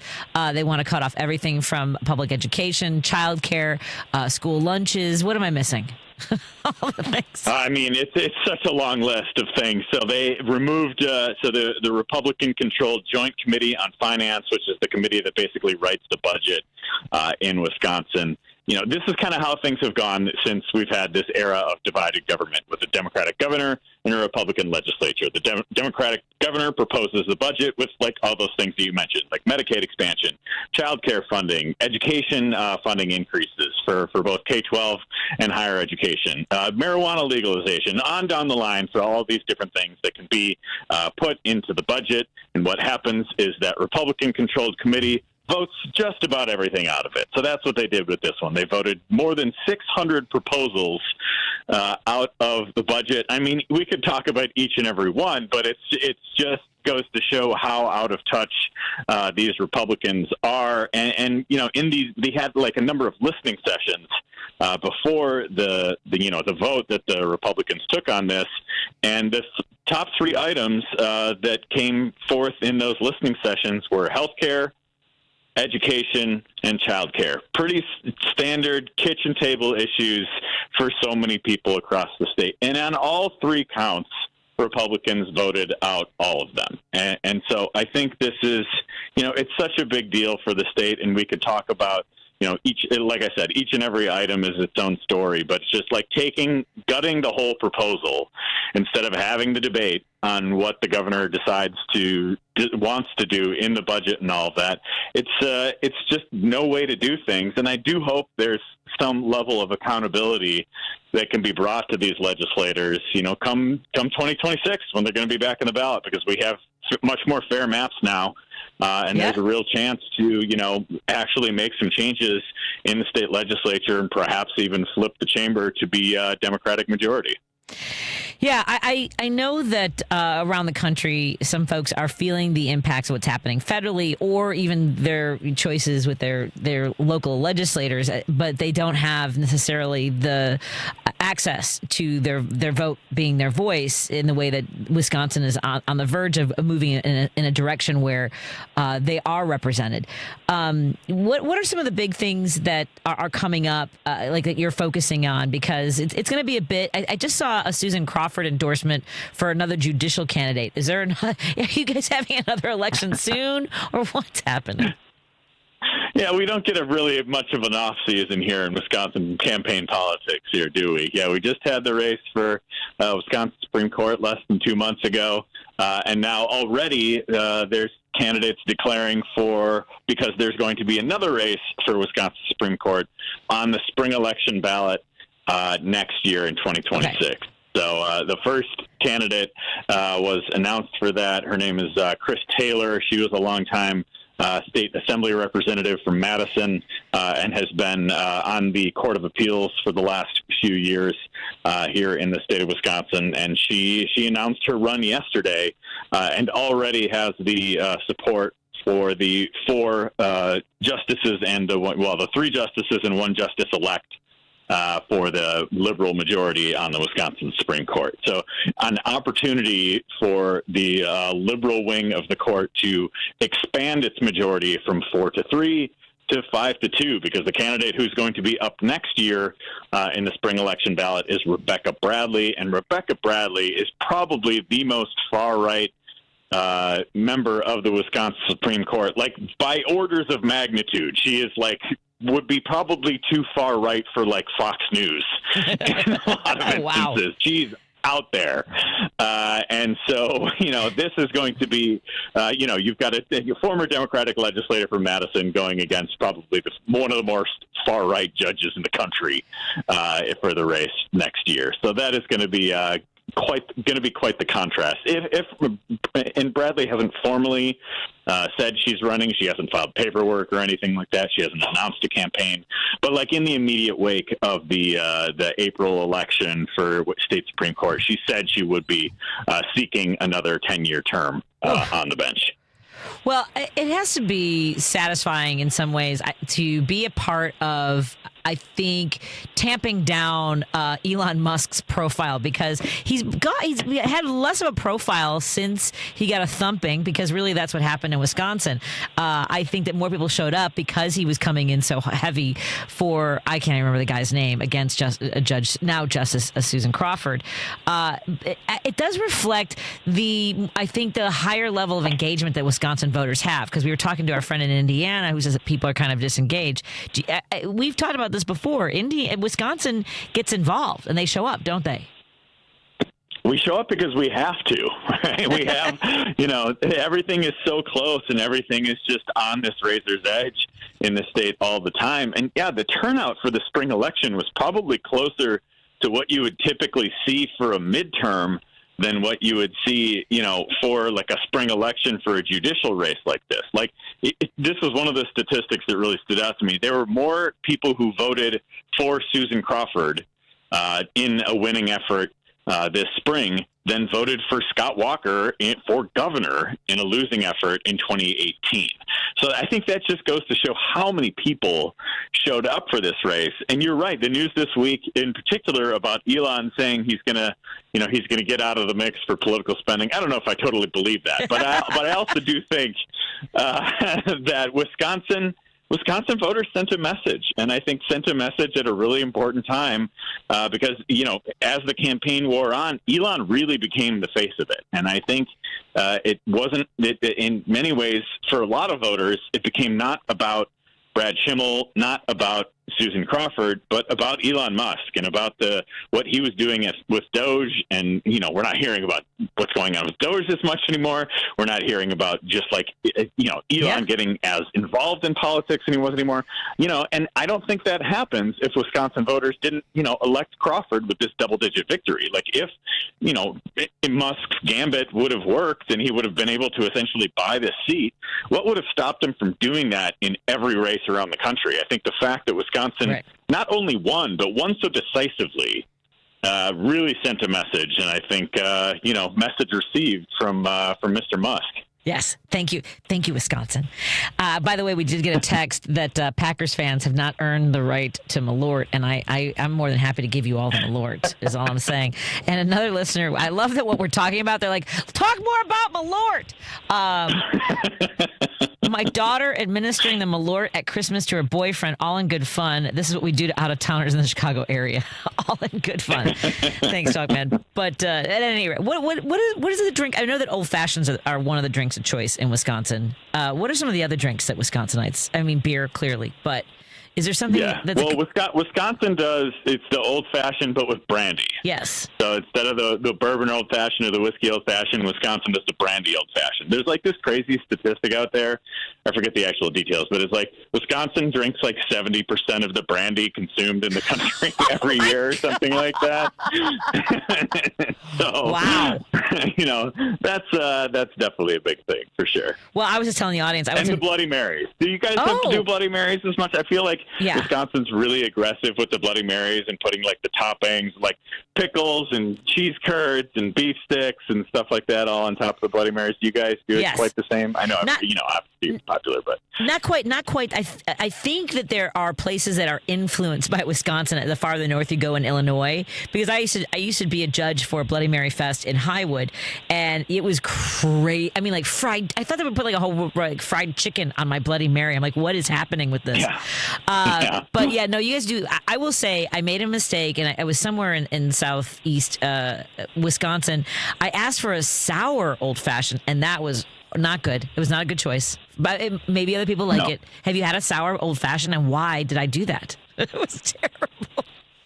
I don't get it. I honestly, I'm not a fan of the brandy quite as much either with the old fashioned. I like to stick with the classic, the whiskey old fashioned. But the brandy is a little too sweet for me. Yeah, I like bourbon. So I like a bourbon. You got to find the right balance. Yes. Yeah. And I will say, the Broad Stop makes a nice old fashioned, and they ask you if you want the bourbon whiskey or the brandy. But I have to go see my friend. It's, how funny it is. I think I told you this before. When you sit down at a table and your waitress knows you because you've been there. So I'm from Chicago, and and Katie knows me. She's like, old fashions. You want a bourbon old fashioned? That's great. That's great. Some Wisconsin hospitality for you. Oh gosh, yes. I got to go up and see her soon. She's graduating. That's how much I know her. What's coming up for the Recombobulation Area, my friend? Well, we've got a pretty big, it's a little bit of a wonkier race, but we do have another campaign that's happening in Wisconsin right now to be the next chair of the Democratic Party of Wisconsin. Ben Wickler is stepping down from his role as chair. And so, over the next month, I think this is going to be kind of the big political story in the state about who is going to be the next selection for chair of the Democratic Party of Wisconsin. So there's a few different candidates. A guy named Devin Remacher, who's been with the state party for quite some time. Ben Wickler actually just endorsed him this week. A little bit of a surprise for people who thought he might be staying neutral in this race. Joe Zapecki, who's been a longtime communications consultant, worked with a ton of different candidates in and around Wisconsin. He's from Milwaukee. He's running as well. And then William Garcia, who's the chair of the 3rd District Democrats in western Wisconsin. And they're going to be voting on this at their state party convention in Wisconsin Dells in mid-June. So I'm going to be taking a trip up to Wisconsin Dells. Maybe I'll hit a couple water slides and report on the vote for the West Dems chair. I want pictures. Awesome. I can't wait to find out how it turns out. We've been talking to Dan Shafer, the editor, the founder, the writer, one of the writers for the Recombobulation Area. Subscribe to their Substack. Be a paid subscriber and support the work that they do. Make sure local journalism continues to thrive, or at least survive. We need that part first and then thrive. And follow him on all the social media platforms, especially Blue Sky. I mean, I know you're on the other ones too, but we're trying to build numbers there as well. Thank you so much, Dan. Thanks for having me, Patty. Always great to talk to you. Talk to you later. Take care. Let's take a break here. And I know that Steve from Des Plaines wanted to call back and talk about my trip to New Orleans. So, Steve, go ahead and call back. They don't have Malort down there. I will. But Dan, before you go, I will tell you in New Orleans, I drank Everclear for the first time in 30 years, and that was a bad mistake. Don't ever do that, no matter what they offer you, okay? All right. Thanks, Dan. Yeah. No. None for me, thanks. Thanks. Let's take a break here. We'll be back after this on WCPT 820, KKNW 1150, and KTNF AM 950. Chicagoland, are you ready to head up to the northwest suburbs on Sunday, June 1st? It's the 7th annual family-friendly Buffalo Grove Pride Parade. It all begins at 11 a.m. featuring 100 businesses, organizations, dance teams, musicians, bands, schools, and much more. The parade is geared for the LGBTQ community members and allies of all ages. This year's theme, Pride is Natural, highlights the normalcy of being an LGBTQ family in this time of great distress in our nation. And this year's Grand Marshals, well, it's us. Yes, WCPT 820's own me, Scott Duff. And me, Ellen Miller. We're the hosts about Chicago. The Buffalo Grove Pride Parade will feature a special tribute to Balloons by Tommy's late great owner with an incredible display of rainbow balloons. The Buffalo Grove Pride Parade, the family-friendly Pride Parade filled with magical giveaways for all, is Sunday, June 1st at 11 a.m. Information and map can be found at pintoprideproject.com. See you there. Being blind doesn't always look how others may think. Retinitis pigmentosa aimed to overwhelm my family. It tried to cut me down. I know where to find support and where I can be seen.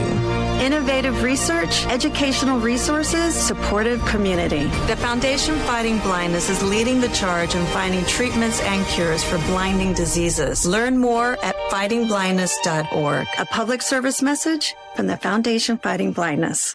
As farmers and ranchers, stewardship of the land comes naturally. Your work keeps our water clean, improves the soil, and enhances wildlife habitat. It also provides countless benefits, not just for you and your family, but for millions of Americans who depend on this region every day without even realizing it. Thank you for being stewards of America's prairie for all of us. Take a moment to find out how conservation pays. Visit conservationpays.org. WCPT 820, Chicago's progressive talk, where facts matter. If you're listening to this station right now, you've definitely heard my voice before. Hi, I'm Hawk. And I'm Pete. And we're with Source Solar, your local source for solar. Source Solar is Chicagoland's premier solar installer, providing solutions for over 1,000 homeowners and business owners across Illinois and Iowa. With over a decade of industry experience and deep roots here in Chicago, we have the expertise to help your transition to clean, renewable, resilient energy. We can guarantee that we save you money day one without any out-of-pocket cost to you. This means you have an instant ROI, instant payback, and can save money to add to your bottom line day one. At Source Solar, we source everything as local as possible, meaning we always carry the Made in USA sticker. Find us online at www.source.solar. Stop in our office at 5710 North Northwest Highway or give us a call at 773-985-3992. And don't forget to ask for Hawk or Pete. Patti Vasquez is taking your calls now. All right, let's hit it. At 773-763-9278. I got a lot to say. He's driving it home with Patti Vasquez. We are taking your phone calls and your texts at the Credo mobile phone lines and the text line. The Credo mobile phone and text line is 773-763-9278. Credo Mobile, a progressive phone company that is better for all people and the planet. Visit credomobile.com. I felt bad because I haven't talked to Dan himself, but I was also like, here's why we haven't talked, because I've been at funerals and that sounded heavy. So I had to apologize, and then he was apologizing to me. I'm like, no, it's just the fact. It's not, thank you, but it's been nuts. And I am tired of crying. That's all I know. But for one of the funerals, celebrations of life that I attended and enjoyed tremendously was going to New Orleans. We did a second line for my friend Kristen. It was magnificent from Lafitte's to Buffa's on Esplanade, and it was just incredible. And Steve wanted to call back from Des Plaines and talk about New Orleans. You worked in New Orleans, Steve? Yeah, after Katrina, me and my laborer drove down there, and it was quite an experience. Yeah, it was surreal because the city was kind of deserted. People were just starting to float back in, and I remember we went out. We worked all over the city, and I remember we went out to St. Bernard's Parish down by all the refineries, and it's interesting because we also worked in the French Quarter, and of course all the Bible thumpers and all that said, well, God's punishing the new French Quarter for all the... And then the French Quarter was barely touched. And 10 minutes from the French Quarter... That's amazing. Yep. You drive to the Ninth Ward going down towards St. Bernard Parish, and it was like an atom bomb hit. And those people were probably all very much Bible-loving people of that kind of... Yeah, that's not a put-down to them, but... The Ninth Ward was completely destroyed. And here, the French Quarter, the epicenter of anything debauchery and sinful, barely got touched. So that alone is kind of an interesting tell on things as they are. But we worked in a place right across the street from O'Brien's, and we were right next to a voodoo shop, one of the world famous voodoo shops. And I was in the backyard. There was a courtyard running out, and the wind during Katrina blew this wall down, and I was rebuilding it. And we were rebuilding the wall between this courtyard behind this bar next to the voodoo shop. And there was a woman sitting on the back and she was the scariest looking woman you could ever be. And she was like, I guess she would go in there and you can get your fortune read and all that stuff. And I didn't have the guts to go in there. She scared the hell out of me. I'd be standing up on my scaffold looking down into the next yard, and she'd be sitting there looking at me, and it's like, you know. So it was an interesting place, no doubt. And there's so much to do in the French Quarter. In New Orleans, never mind the French Quarter, you know. So, well, the food is just, for one thing, the music. I love the people. Yeah. If you're interested, I know you just finished with your classes and finals are over, but there is a book called The Shock Doctrine by Naomi Klein, and she talks about, I think it's 2007. It's definitely just not long after Katrina, and it is about what's happening now and about how opportunists, especially the Republican Party, Party, land developers, people who want to cleanse the land of the poor, people of color, come in and take advantage of catastrophes like Katrina to take away their public education, access to health care, resources, all those things. So it's called shock doctrine. And it's obviously Katrina, not only devastating physically to the city of New Orleans, but also to the demographics. I mean, a lot of people had to leave permanently because, there was one family, when the levees broke by Spike Lee, he directed 2 movies. There was one right after Katrina and then another a few years later following up. It's really good about how, they took advantage of buying up all this cheap land and tearing down all the homes where people had lived affordably to drive them out of the community. So I'm in love with New Orleans. That's great. I keep trying to figure out a way to go back. I know I'm going back in November for my friend's wedding. She's getting married on Day of the Dead, which is going to be fun. But I'm trying to figure out. It'll be fun if you can at the time. And take the city of New Orleans to New Orleans. Just sit back and enjoy the day trip to New Orleans on the train. It's wonderful. It's wonderful. Oh, I've taken Amtrak. Yeah, we did that. You have that? Okay, great. Yeah, so you're familiar with that. Very good, very good.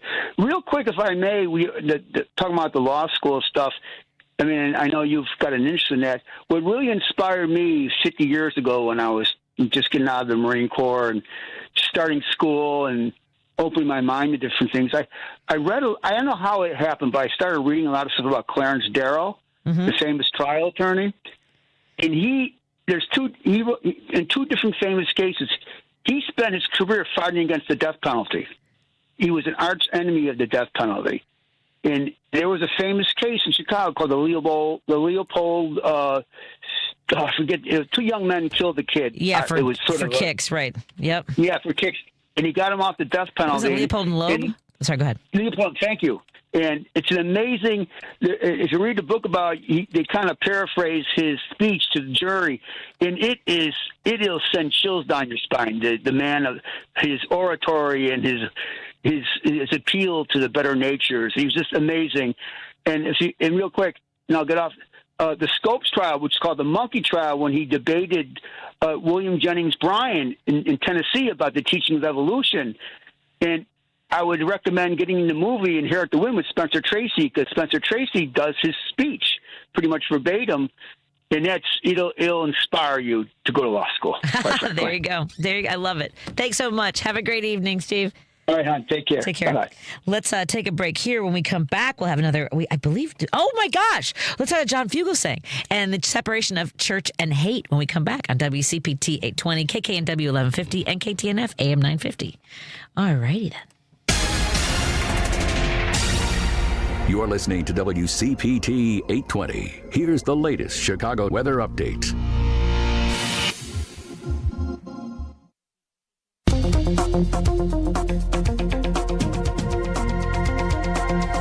I'm meteorologist Ray Miller in the Weatherology Weather Center. Scattered showers tonight, a low temperature of 47 degrees.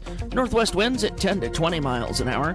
Thursday, showers possible with a high temperature of 54 and winds out of the northwest at 10 to 20.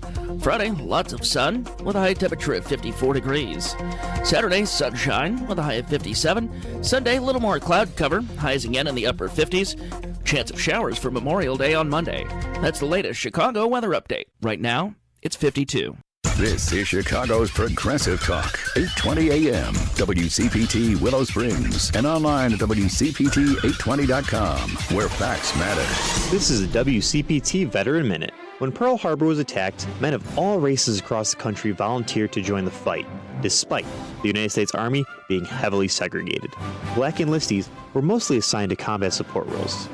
But this did not stop Lieutenant Colonel Paul L. Bates, who knew of the racism and pushed his soldiers to achieve excellence. The 761st Tank Battalion was formed in the spring of 1942. It contained 30 black officers, 6 white officers, and 676 enlisted men. The unit donned the nickname the Black Panthers, wearing patches on their uniforms with a panther on it and the slogan, "Come Out Fighting." And in 1944, the 761st was assigned to General George Patton's Third Army in France. General Patton gave a colorful speech to his crew, and the Black Panthers became the first African-American tank squad in World War II. And by the end of the war, the Black Panthers had fought further east than every other United States unit, receiving 391 decorations for their heroism. There are 1,000 ways to say it. Nope. Knock it off. Shut it down. Dream on. No dice. Give it a rest. Not a chance. Or just... All text. You focus on the road. As a passenger, you have the power to prevent an accident. There are 1,000 ways to stop a distracted driver. Choose one. A message from CTIA. This is WCPT 820, where facts matter. Listening to Driving It Home with Patti Vasquez. I'm so excited. I love talking to all of our guests. And then there's John Fugelsang. Sorry, everybody. There's John Fugelsang, whose book, Separation of Church and Hate, has led him to get a new haircut that we enjoyed seeing on Free Speech TV while he was on Stephen Miller's show. I really liked your haircut. How are you doing, John? I'm great, Patty. How are you? Well, I'm great because, look, I've lived in Chicago my entire life, and we have not spoken about this yet. I'm still so thrilled to have our Pope be from Chicago. It's the gift I didn't know I needed. What? Oh, my God. Can we talk about a Chicago Pope? Can we do it? Can we talk about Southside Leo for just a minute, please? Yes, go for it. Go. It's amazing. Oh, my God. I want a Pope who knows how to forgive my sins and where to hide a body in a river. I am so excited about this. You have no idea. You imagine the Pope from Chicago, when Mass is over, he's not going to say go in peace. He's going to look at the crowd and say, okay, we good? I mean, I love it. I love this guy. We good? Well, here's the thing. I love it. We good? Here in Chicago, we always talk about, I got a guy. You know, if you need a plumber, I got a guy, right? Now we got a guy in in Vatican City. What? I don't understand what just happened to us. This is amazing. It's the first deep dish papacy. I don't know. I'm really excited about it. I didn't think they would think America was in that dire straits that they need to do this, but God bless them for it. I think it's amazing. I think a moral counterbalance to Donald Trump is exactly what planet Earth needs right now. And it's funny because the liberals are all getting mad because he's not liberal enough, and the right wingers are all mad because he's not a racist jerk. And the rest of the world is like, wait, this guy's an American citizen and he speaks more than one language and he doesn't own a gun? The rest of the world doesn't understand. Right? And he's from Chicago and he's of Creole lineage, right? Because he's got family from New Orleans. I mean, there's so many things about this moment that it made me so happy. I didn't realize it. I don't know if you've seen images of his house. It's actually Dalton. Generally, when we ask someone where they're from, they say Chicago. We say what neighborhood. If you told us Dalton, we'd be like, that's not Chicago. But we're accepting it. It's only one block or so outside of the city. Naperville, we're still not giving grace to, but we still say he's from Chicago, is all I'm saying. You snobs. I'm a New Yorker, and I bow down in awe. I mean, but you're right. He's woke and black, so it's and Marxist as well. Have you heard about that? Yes. Laura Luber called him Marxist because Marx is really big on Catholic hierarchy. And it's great. I mean, look at his Twitter record. His Twitter is just like basically, hey Trump, hey Bukele, you suck. I love this Pope. And again, they're going to hate him for the same reason they hated Francis. They're going to hate him because he's actually going to talk about the things that Jesus talked about, not the things that right-wing American Christians believe Jesus talked about, right, like abortion or how to be cruel to trans children or how the best way to repel the stranger at the border are. The only thing that Donald Trump has in common with Jesus, as you know, is they spend a lot of time around prostitutes and they both use ghostwriters. That's about it. You have to kind of throw out the Beatitudes and Matthew 25 to be in MAGA, and boy, howdy, they do. Yeah, no kidding. I was a little disappointed. I mean, if J.D. Vance does not speak for Chicago, he does not have the right nor the privilege to bring the Pope a Bears jersey. First of all, it wouldn't be what we would bring him. But at any rate, if he is, I mean, I get it. He put Leo on the back, but I think it needed to be the Pope. That would have made us a little bit happier if you're gonna be a little tongue in cheek about it. Oh man, J.D. Vance. I just don't. I mean, he's just like a fusion of every horrible child that disappeared on the Wonka Chocolate Factory tour, like all put into one. It's just incredible. And this guy is, he's like the Newt Gingrich. He just became a Catholic last week, so he was here to tell this Pope why he's wrong about the Bible. I love it. I just feel like you know, this is a pope who can guilt trip us in 5 languages. And so far, he's talking about anti-war. He's talking about being kind to refugees. He's talking about caring for the poor. You know, all that Jesus stuff that the right-wing Christians don't like to hear about. By the way, I'm already being corrected when you say that we were a bit snobby in Chicago. Someone just texted me, Patty, Dalton is pronounced Dalton. So see, even as a North Sider, I would get that wrong. And then look at that snob boomerang coming right back on you, Patty. I'll take it. You can never say, by the way, if you're in Chicago, you can never say Joliet. It's definitely Joliet. You cannot get that wrong. Believe me, it's a thing. Hang on, I'm writing all this down. Hang on. It's Dalton, Joliet, not Joliet. See how, I mean, and it's a close distinction. I was at a bar on Mother's Day. I have a tradition where I spend the first part of the morning in a neighborhood bar having breakfast. And there was another woman there, and she goes, "That's what my mom called it too. Go on, please. Go on. We're here for you." I have time for myself. And one of the women at the bar, we were laughing because we're Northside Cub fans, and she goes, "He's a Sox fan." She goes, "You know what? Everyone has their faults, even the Pope." Which it's just Chicago. It felt good. Very nice. Yes. Very nice. After all the crap that the Republican Party has given Chicago for so many years, right? I'm really happy about this. Yeah, like the Pope in a way is like your 9/11. Now they have to be a little bit nice to you. I don't think it's going to. I think it was definitely, at least it seemed like a specific choice, considering Obama was from here. Trump spent so much time crapping on us. There's a company called Hairbrained that does these T-shirts that say STFU about Chicago, and it's all of our like landmarks and prominent like pizza boxes and stuff. You're not even from here. So we got an attitude. We have a chip on our shoulder, but now we have a Pope on our side, is all I'm saying. We're good about that. I love it. I mean, I never knew the conclave was a whole group chat of progressives. So, you know, again, like look, these are guys who wear dresses to be priests, but a woman in a dress as a priest, still not allowed, folks. Just like in the White House, no knob, no job. But, I mean, you know, this guy is he's a missionary. He's a bridge builder. I'm very optimistic about him. And finally, we get a Pope without an Italian accent. Yeah, and he's an Italian-speaking Pope with an American accent. For the first time, Italians have to hear a Pope who speaks with an American accent. So take that. I don't even know what that sounds like. But I just like all that Charlie Kirk's freaking out about it because, you know, MAGA, they want to fight for Jesus.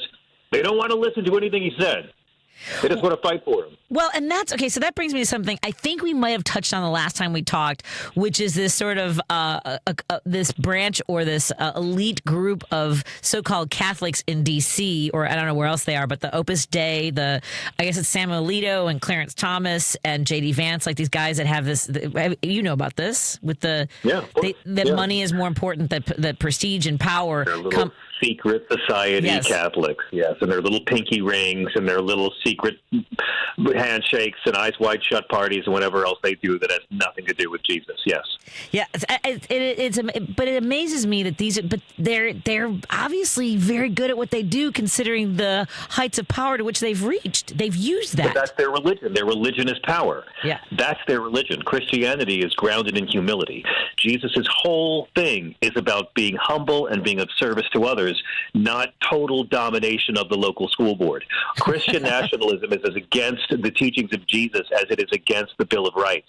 It's all about power. It's the one thing they worship. It's the one thing that unites the modern Republican Party. You think they really care about abortion, these Republicans? They use it for votes. If they wanted to make abortion rates go down, they'd make birth control free and put more sex ed in school. You think they really care about immigrants crossing the border? If they wanted to stop it, they would begin locking up the employers who do all the hiring, the white men who put the help wanted sign at our border. They worship power, and that's all they're good at getting.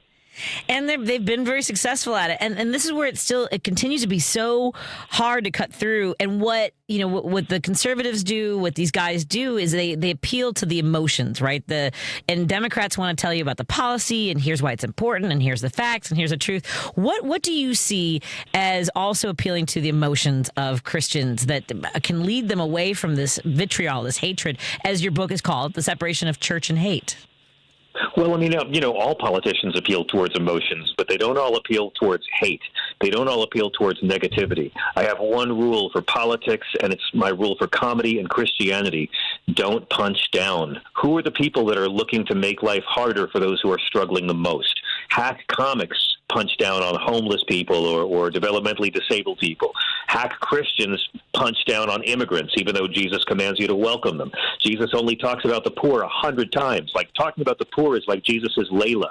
He never talks about drag queen Surya or the need to repel the stranger, but these no room at the inn Christians have just rewritten the whole narrative. So I think what Democrats and the religion needs to do is to recognize that hate doesn't sell. That is who makes up a lot of the pews right now for old white America, but those folks are going to die off anyway, and religion's going to get smaller and smaller unless something more positive rises up to take its place. And I'm sorry, but taking care of the least of us, not being racist, and caring about the earth and its resources, caring about stopping violence, these are all policies that are very popular with voters, very popular with young people, and align very well with the teachings of Jesus, including staying out of people's private lives, because the Bible never comes out against abortion. Jesus isn't against gay people. He's against the death penalty. MAGA don't like Jesus. So I think that this is a great time for the Democrats and the church to lean into the future and lean into kindness and love and empathy as much as possible, because it enrages the right people. Helping the least of us is always good, sound economic policy. It's how Joe Biden brought us out of this COVID disaster, by expanding the middle class and working people first, not giving a massive tax cut to the rich and waiting for it to trickle down someday. This is what Christianity was. It's smart economics. It's smart liberalism. I haven't been religious since I was in my 20s and had a nervous breakdown because I was dating an atheist and I had never met one. It's a story for another time. My therapist and I have gone over it. But I will say that the new pope makes me think, as a Mexican Irish girl, maybe I'll give this Catholic thing a try. Because you don't have to do that. You don't have to do that. Listen, I know. No, I mean, but like they say that the largest growing religious group in America are the nuns. People who don't really belong to anything, or some say it's the Mormons. I think the largest growing religious group are people who were raised religious and now consider themselves spiritual. And quite honestly, with all due respect to the Catholic Church, they're going to realize in a couple of years that they need women and gay people more than women and gay people need the Catholic Church. Oh, my God, that's a good point.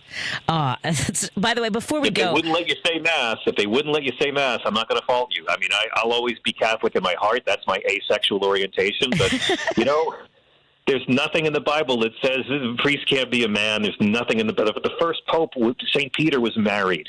I mean, for 1,000 years, priests and popes and bishops could marry. This was all Da Vinci Code stuff. The church just wanted to keep all that land and not have priests leave it to their kids. It's all about keeping wealth. So it's like, married priests? Why should people be taking marriage advice from celibate men in dresses? Come on now. I mean, the church can evolve and not betray the teachings of Jesus. It's just the hang-ups of dead guys. That's it. Yeah, my husband and I were in the neighborhood. One of the schools let out, and the girls are still the grade school girls from the Catholic Church are still wearing the same plaid miniskirts from the 1960s. And my husband went to Catholic grade school. He's like, why won't they let them wear khakis like the boys are wearing? It makes no sense. They're stuck in these old rules. And if they wanted to be traditional, I mean, at least give them skirts from the 50s. I don't know. It's just weird. Well, look, I'd like to agree, but there's just too many millions of people raised a certain way that have a fetish for Catholic schoolgirl skirts, and I'm not here to kink shame anybody. That was exactly what you're saying. That was exactly we all three of us, me, you, and my husband, chose different variations of the exact same thought. Mine might have been the most aggressive that I won't use on the air, but but I'm just saying. So tell us, when is the book coming out, my friend? The book is coming out this August. It is called Separation of Church and Hate, A Sane Person's Guide to Taking Back the Bible from Fundamentalist Fascists and Flock Fleecing Frauds. Coming out this summer from Simon & Schuster. There'll be a tour as well, and I'll be all over the place promoting it. So thank you. Please buy your copy before it's banned in Florida. It's on sale now. Excellent. At all the places. Your website is the best place to find out where to pick it up and where you'll be, right? JohnFugelsang.com. That or the socials. Thank you so much. Absolutely. We'll talk to you again soon because I want to check in with you as often as I can. And you're always gracious with your time. I appreciate that, John. Thank you. Anytime, Patty. Thank you so much. Appreciate it. Have a good night. Let's take a break here, and we'll catch up with your phone calls and texts when we come back on WCPT 820 Heartland Signal, KKNW 1150, and KTNF AM 950. Hey, Progressives. This is Richard Chu from WCPT's Choose Views, 6 to 8 a.m. Tomorrow on our show, Rachel Bittekoffer will be joining us, political analyst and author of The Cycle on Substack and self-described subversive intellectual. Also, Mallory McMorrow, Michigan State Senator, candidate for U.S. Senate, and the author of Hate Won't Win. Find your power and leave this place better than you found it. Will be with us as well. Tune in tomorrow to Choose Views here on WCPT. Is credit card or other debt making it difficult to pay your rent or mortgage? Home insecurity is often the unintended consequence of an inability to pay mounting credit card debt, student loans, or medical debt. But by working with a nonprofit credit counselor, you can avoid or reduce the risk of eviction or foreclosure while tackling debt for good. For more information about how nonprofit credit counseling can help, visit nfcc.org. Made possible in part by the nonprofit Wells Fargo Foundation. After serving in the military, We did have temperature. life can seem like an endless loop.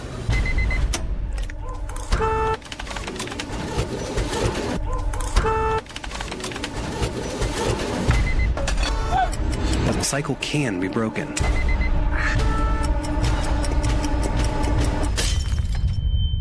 You're not alone. Visit maketheconnection.net to learn more.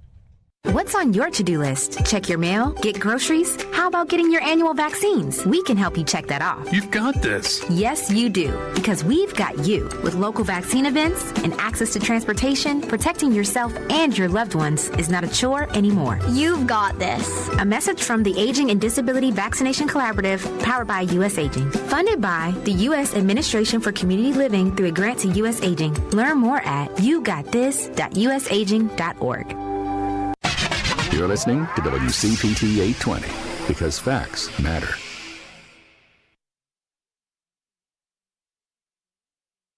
Is taking your calls now. All right, let's hit it.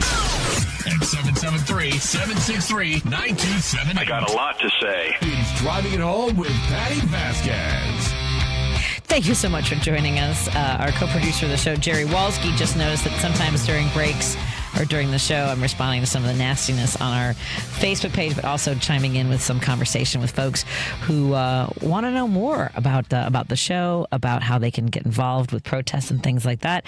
And always having these conversations are important. And I want to thank Al in Franklin Park for hanging in there. I know you've been on hold for a while. Your calls are being answered in the order they were received. Hey, Al, how are you doing today? I'm doing good, Patty. I was just thinking about all this stuff, and I got and I'm going to call what we got against us the MMM, the media monster machine that we are up against, and we got to rage against the MMM, rage against the media monster machine, and rage against the KKK, rage against Russia. There's a song in there.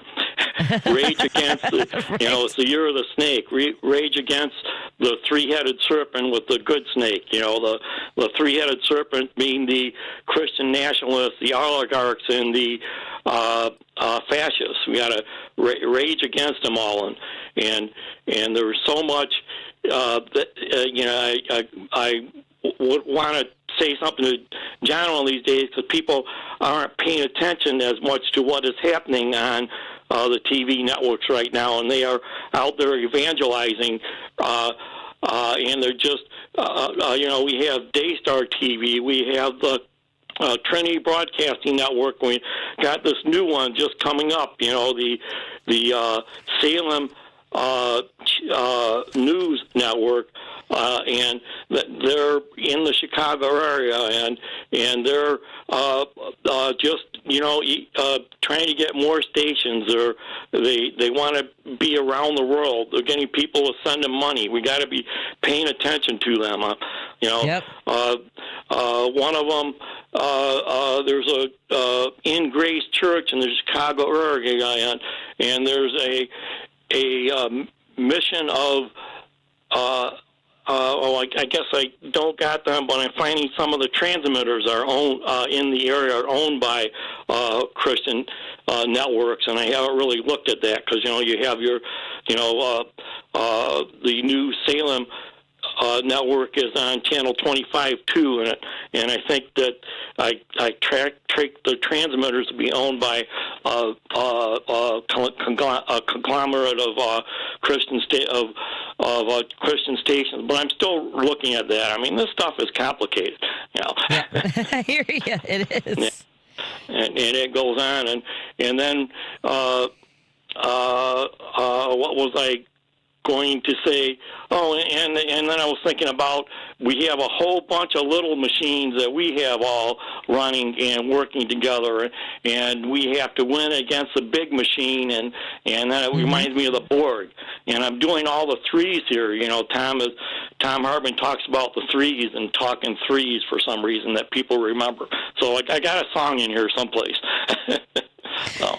Yeah, okay. I know. I hear you. I appreciate that. I love your passion for it, and how much how much thought you put into this, right? And connecting all those dots is important and keeps you engaged. So I love that. All great work. Thank you, Al. Okay, we'll be talking to you, Patty. Absolutely. Have a good night. Thank you. Bye. Bye. Let's get to Roosevelt. How are you doing, Roosevelt? I mean, are you hydrating, Roosevelt? Yeah, I'm hydrating. I got coffee this time. Excellent. Well, thank you for calling us on our Credo Mobile phone line. Credo Mobile, better for the planet and better for people. Go to credomobile.com. Hello. Well, thank you for taking my call. Hey, listen, real quick, I'm surprised you didn't think of this. Uh-oh. So Trump is bringing guys, supposedly, that worked the land, that their land was stolen or something to that effect. I'm sorry, repeat that? Okay. Trump is bringing guys from South Africa. Guys from South Africa. From South Africa. Saying that their farms were stolen, right? Okay. I'm getting to it. Okay. You stop me. Farms were stolen. So, how do you think the farmers here feel about the fact that he's bringing people that don't have any papers, even though they're white, and they're farm workers, when he destroyed their number one customer, which was China, when it came to soybean or the stuff that they grow here in the United States? I'm talking about American farmers. Yep. Have you heard anything about that? Any pushback or anything? I have not. I like I said, I read this article today in the Wall Street Journal about farmers in Kansas who are pretty much ready to throw in the towel because of all of the erratic, decisions regarding grants, regarding tariffs. They can't plan for their season, but they don't seem to be angry. They're just like, they just don't. They're like, we don't understand. I don't know where he's going with this. There's like a guy who owns a shoe business. Yeah, exactly. And it's like they just didn't want to vote for Democrats, and that's what it comes down to. I said this before plenty of times. You know what he's going to do, or maybe he won't this time, because he's even turning down his ex press secretary that he had, and not helping her when it comes down to weather related catastrophes. So he bailed him out before. Remember that? Yeah. So I don't know if he's going to do it. He's very unpredictable. Hey, why am I using the word unpredictable? He's chaotic. He's helter-skelter, as the Beatles would say. Yeah. So I was just curious if there was anything you've seen on social media, because I've seen some videos of farmers that lost their farms, and they're really the day that he brought down the China tariffs. There was a lot of people on the internet, man, and they were saying he's victory, and he did all these wheels and deals with China, but he didn't do anything because, according to the farmer I saw, he says he breaks it and then he fixes it himself, and he doesn't really fix it because we lost our number one customer for our stuff that we grow. So that's all I wanted to say as far as that, because I know you're running out of time. Yeah, no, you bring up a good point. And by the way, someone just texted in, who did the white people, just remember who those white South African farmers stole the farms from originally. No, but here's the thing. Where's the proof? As usual, he just, everybody's taking his word. Like I said before, it's all over again. And he took the credit for India, Pakistan. too. He's the one. And he said, he's the one that put it up on. Yeah, he misspoke. He said that not misspoke. He doesn't understand anything from stage 9 cancer to India and Pakistan having centuries old wars when that's not even how long this has been going. It's less than 100 years. At any rate, go ahead. Sorry. Yeah, India was no. not. All I want to say, as far as he took also credit for the fact that that I was going to get to the India thing. I mean, I got to the India thing, India and Pakistan, but he's the one that put it on his social. What is it? Truth Social. Yeah. So everybody just hangs on to whatever he says, and it's like the gospel. I don't get this. Nothing is as usual. Nothing is proven. Just like what he did with the 60 times he tried to get rid of Obamacare when he was president the first time. So I know exactly. Well, thank you, Roosevelt. Go get hydrated. Thank you. Thank you so much. Take care. Let's wrap up for the evening, and thank you for calling on the Credo Mobile phone line, credomobile.com. And as Joan was saying at the end of her show, support our sponsors. Let them know that you heard about them on our show. Tomorrow on Choose Views, Richard's going to be talking to Rachel Bidkoffer, the political analyst, author of The Cycle on Substack. And that's tomorrow morning on Choose Views, 6 to 8 a.m. Coming up tonight on The Gailey Show, by the way, Jake Wittich is the managing editor for Chicago's Windy City Times with some Chicago reporting. That'll be coming up tonight on The Gailey Show. And, of course, after us, it's The Rick Smith Show. And on Joan's show tomorrow, she'll have Kathleen Falsani, author and journalist, and Joan's show, of course, from 2 to 5 p.m. right here on WCPT. And I'll have Dr. Kristen Lyerly. She's running for Congress in Wisconsin's 8th, and she's an OBGYN, the host of the Dr. Kristen Lyerly Show.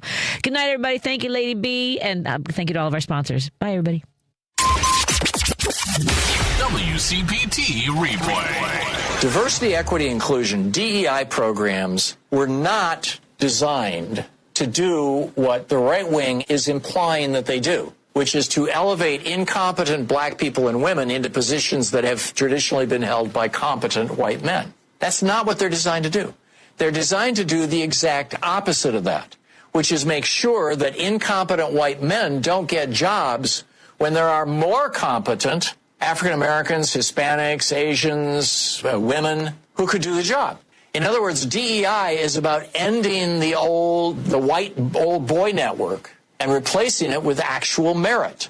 And what this administration, the Trump administration, is focused on doing is removing that. Yes, the Trump administration would much rather have incompetent white people in charge. Just look at Pete Hegseth. Keep listening to WCPT 820 because facts matter.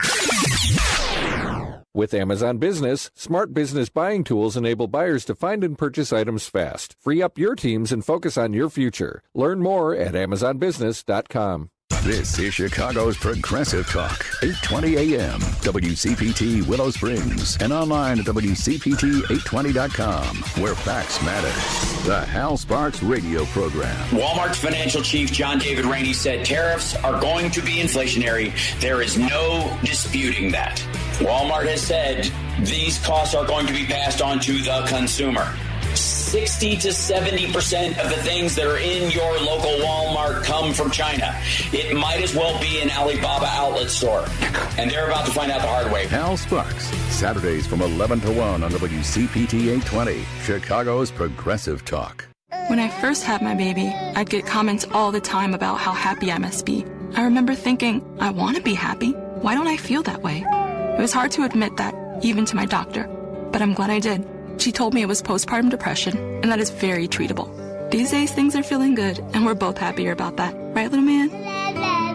I'll take that as a yes. Mental health care is working for Simone. See what it can do for you at mentalhealthcareworks.org. A message from the American Psychiatric Association Foundation. Being blind doesn't always look how others may think.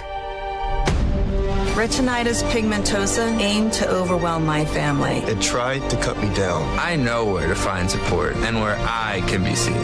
Innovative research, educational resources, supportive community. The Foundation Fighting Blindness is leading the charge in finding treatments and cures for blinding diseases. Learn more at fightingblindness.org. A public service message from the Foundation Fighting Blindness. Alexa, play WCPT. WCPT from TuneIn.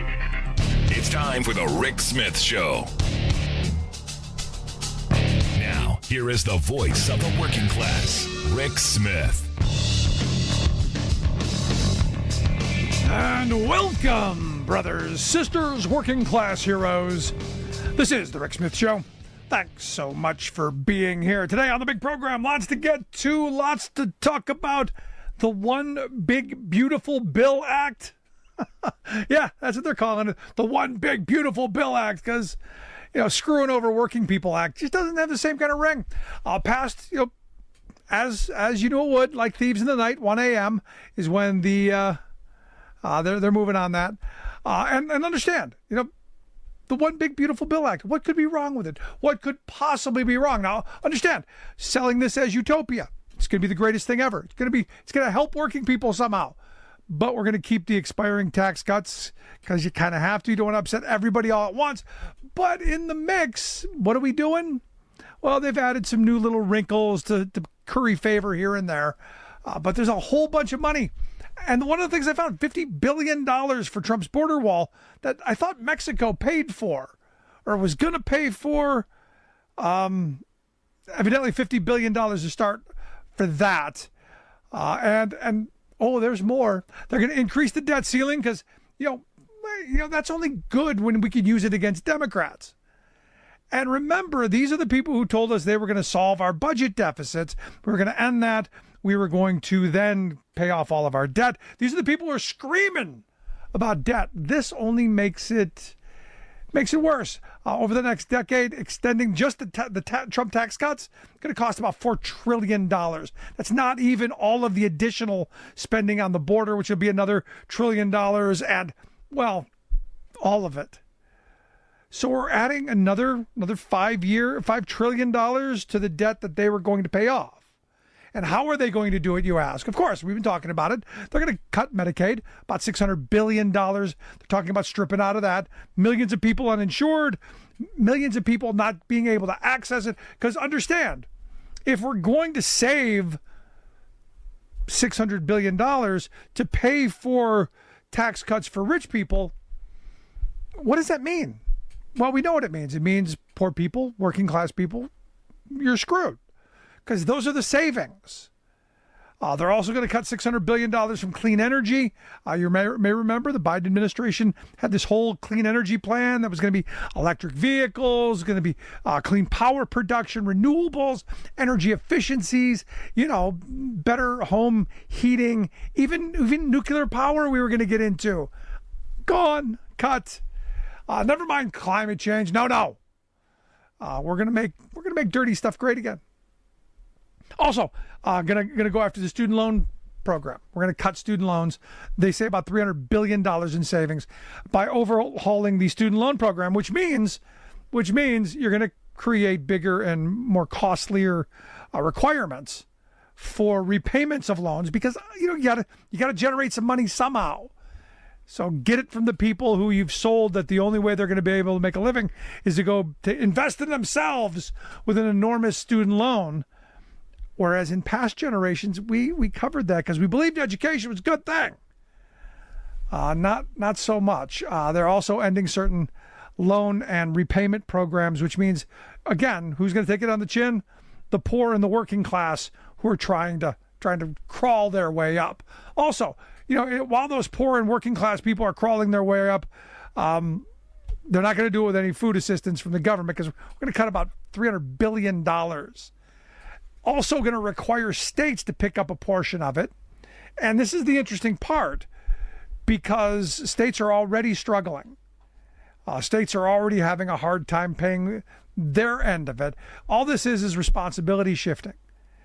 And they want to expand work requirements for people on food stamps. Okay, fine. How about we make sure there are jobs available? No, this is just about, again, like with the Medicaid stuff, a way to put an obstacle in the way of people from getting things that they need. But you know what's in there? $175 billion for a big, beautiful missile, Golden Dome missile defense system. Kind of reminded me of Reagan's Star Wars. Again, $175 billion. The Golden Dome. And they're going to do it in 3 years. So here's the weird thing. Is Trump thinking big or is this just a slush fund? Is this a big call to action because, the Chinese or, Canada is going to bomb us? It's going to be led by the general over at Space Force. I guess the plan is we're going to intercept, space lasers and other things from around the globe. And it sounds great. Look, I love a great sci-fi novel.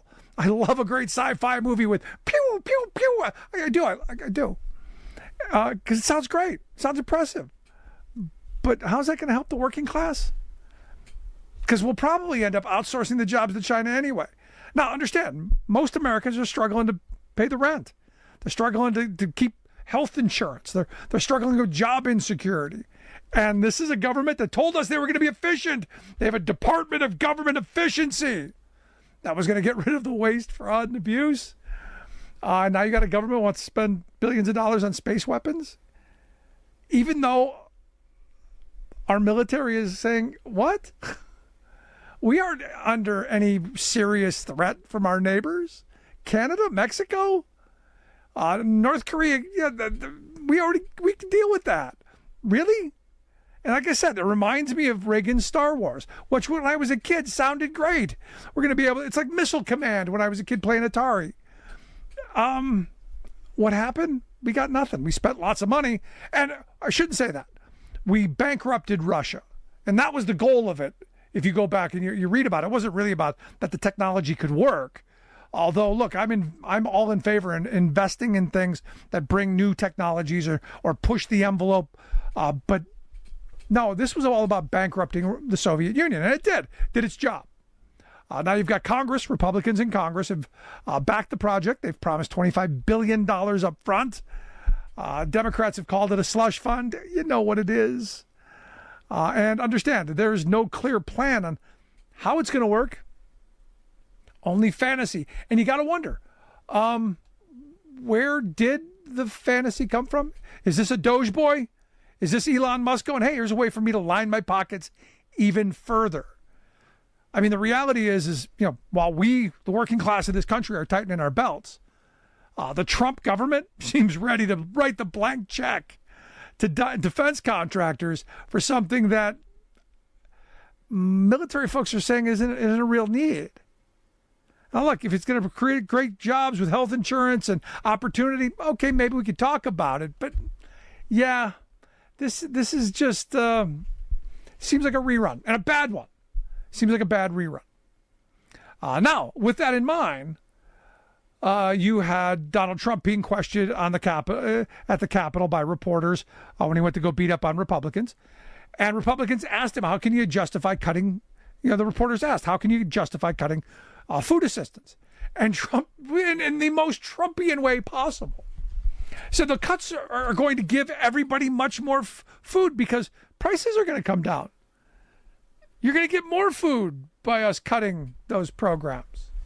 It's the same arguments that the Trump officials are making, the departments they had up. Lee Zeldin, for instance, EPA administrator, he's saying by laying off a whole bunch of people, cutting a bunch of staff, it's actually going to improve efficiency. They're going to meet all of their statutory obligations.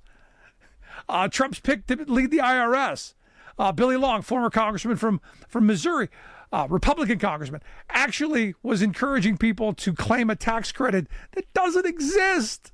And he's going to head up the very organization to go after people like him. Think it's going to work? No, this is the thing. And look, he's not even the dumbest person in the cabinet. Homeland Security Secretary Kristi Noem takes the cake right now.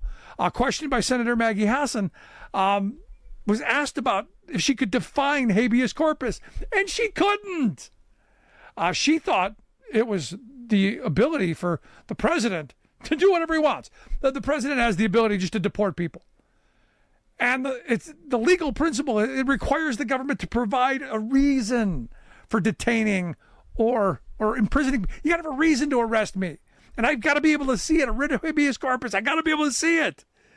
And yes, it's been suspended in times of war for war criminals. But even then, they get a trial. And you've got Kristi Noem, who doesn't know anything. And this is my problem with the people that they've put in. They're ideologues. These aren't professionals. These are yes people. And the worst kind of yes people. The yes people who don't even know what they're doing. They say yes without even knowing that it's right or wrong. And this is the frustrating part of where we are. Because what they're breaking is going to take decades to fix. And that's the plan. The plan is always, what did Grover Norquist say a couple of decades ago? I want government so small that I can drag it into the bathtub and drown it. This is what they're doing, and right in front of us.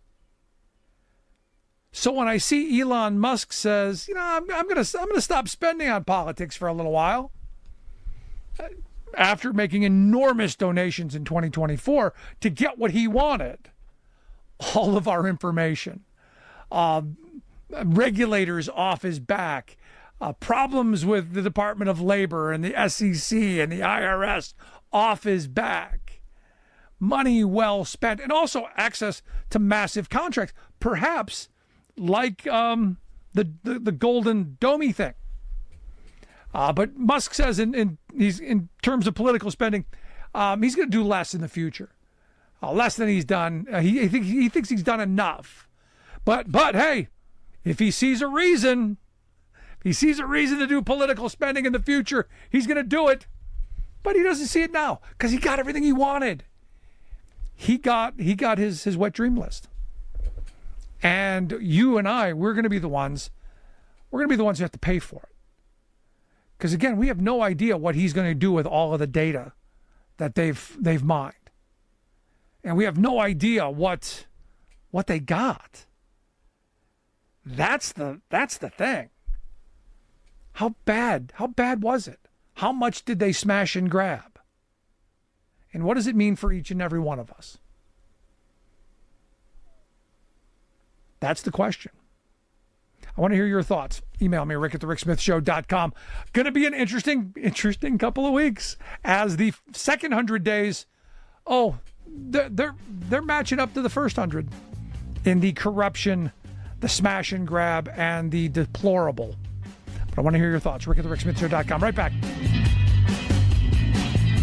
We are AFGE, the American Federation of Government Employees. We represent 700,000 federal and D.C. government workers who are the vital threads of the fabric of American life. We support our nation's military. We take care of our nation's veterans. We protect our nation's borders. We respond to our nation's crises and natural disasters. We provide services to our nation's seniors. The American Federation of Government Employees. We work for America. We are AFGE, the American Federation of Government Employees. We represent 700,000 federal and D.C. government workers who are the vital threads of the fabric of American life. We support our nation's military. We take care of our nation's veterans. We protect our nation's borders. We respond to our nation's crises and natural disasters. We provide services to our nation's seniors. The American Federation of Government Employees. We work for America.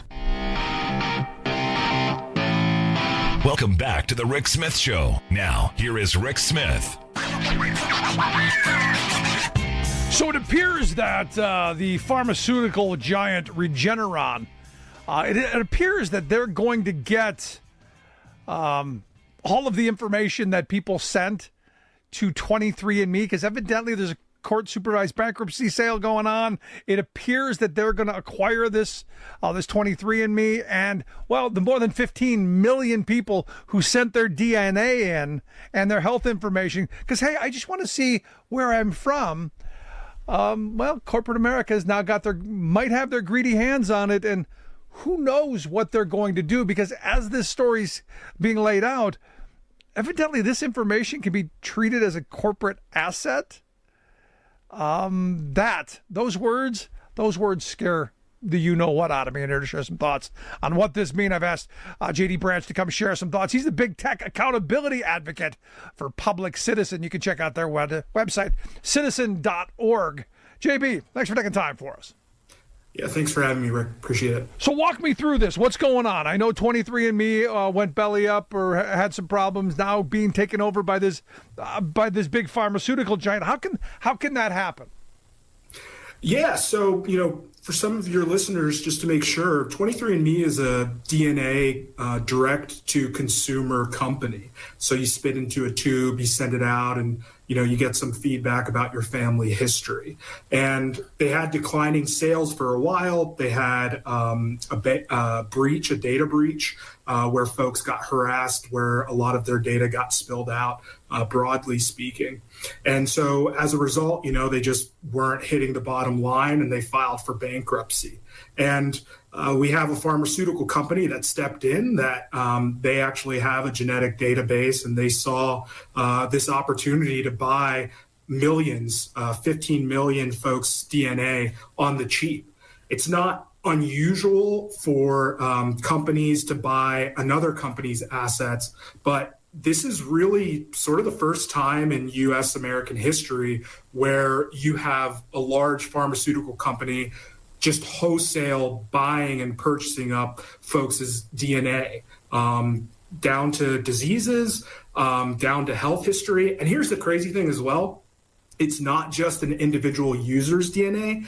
It also includes folks throughout their family tree. So if you didn't sign up for it, but your cousin put in their DNA, you also might be compromised as a result. I remember when this started, people were going, I might do this. I'm going, there's no way that I'm giving corporate America my DNA voluntarily. Because the argument I was making at the time, if the government asked you for this, you would lose your ever-loving freaking mind. But corporate America, you're willing to, just, here, have it. By all means, without asking what can you do with it, what happens to it when you're done telling me, do you destroy it? Is there privacy here? I guess I'm not feeling any sympathy for these 15 million people who are going to have their DNA taken. But I look from the government angle going, shouldn't there have been some regulation? I know regulations are out of vogue right now, but maybe. Yeah, definitely. I mean, we do have some regulations that look over healthcare laws like HIPAA with patient privacy, but the catch with that is it doesn't apply to direct-to-consumer companies like 23andMe. So it's actually a huge loophole. And then the other sort of big issue, HIPAA was written in the 90s. It was designed for like hard shell paper documents. It's not really designed for this digital era that we live in. And it sure is not designed for DNA. So we've now entered into this realm where folks are sharing their DNA with private companies, like you said, and there's nothing in U.S. law that's going to cover, genetics that is going to be, partially owned or partially stored by these companies. So, this story, quite frankly, might not end here. If something happened with Regeneron, they could package all of this DNA and resell it to someone else down the road. Yeah, my mind goes into a whole bunch of places, but I want to make sure I'm clear. So they're not going to just, start running 23andMe. You're not going to see 23andMe Regeneron version of this. This is just really a data sale. Yeah, it's a complete data sale of 23andMe's DNA.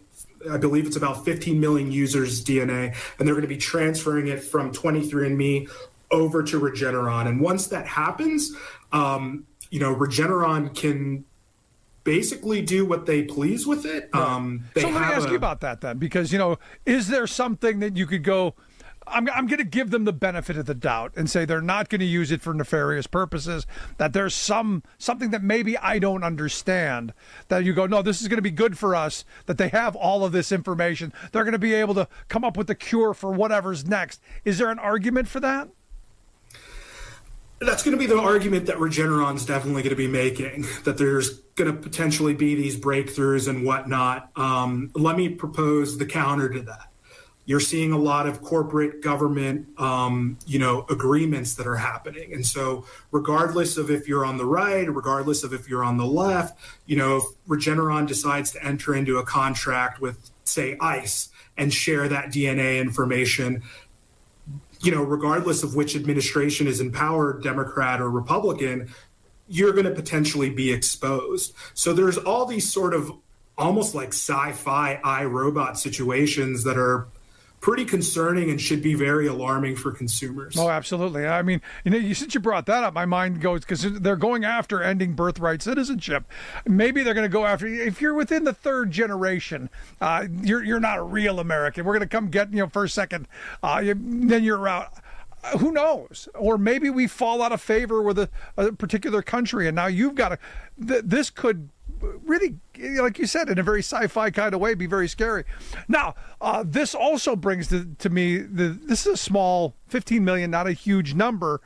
I look at what's going on with our federal government. You got Elon Musk and his Doge ferrets, going in and mining all of our data. The fact that this stuff is available, that corporate America has now got their hands on it, who knows what Musk and his ferrets are going to do. This tells me that we're really behind in legislating and regulating, and I know again, regulations have been somehow demonized. It seems to me this could be one of those moments where we start going, hey, how do we hold these corporations in check, and how do we protect ourselves? Yeah, I mean, this shouldn't be a controversial issue in the halls of Congress. Protecting your citizens' genetic data, I think that's something that we should all be able to get on board. There are at least 10 states across this country that have some sort of DNA protections in terms of data privacy, and they got passed on a bipartisan basis. I mean, even something as simple as a right to delete, which some states have, which basically says that, if a consumer doesn't want their information out there, they contact the company, they say, hey, delete my data, and the company has to do that. That's not even a law on U.S. federal books as it is. So even something as simple as that, with this sort of situation that we have with 23andMe, there were folks who were trying to get their data deleted, and the website kept crashing because it turns out that some of those 15 million folks had buyer's remorse. And so you have the website crashing, people can't actually delete it.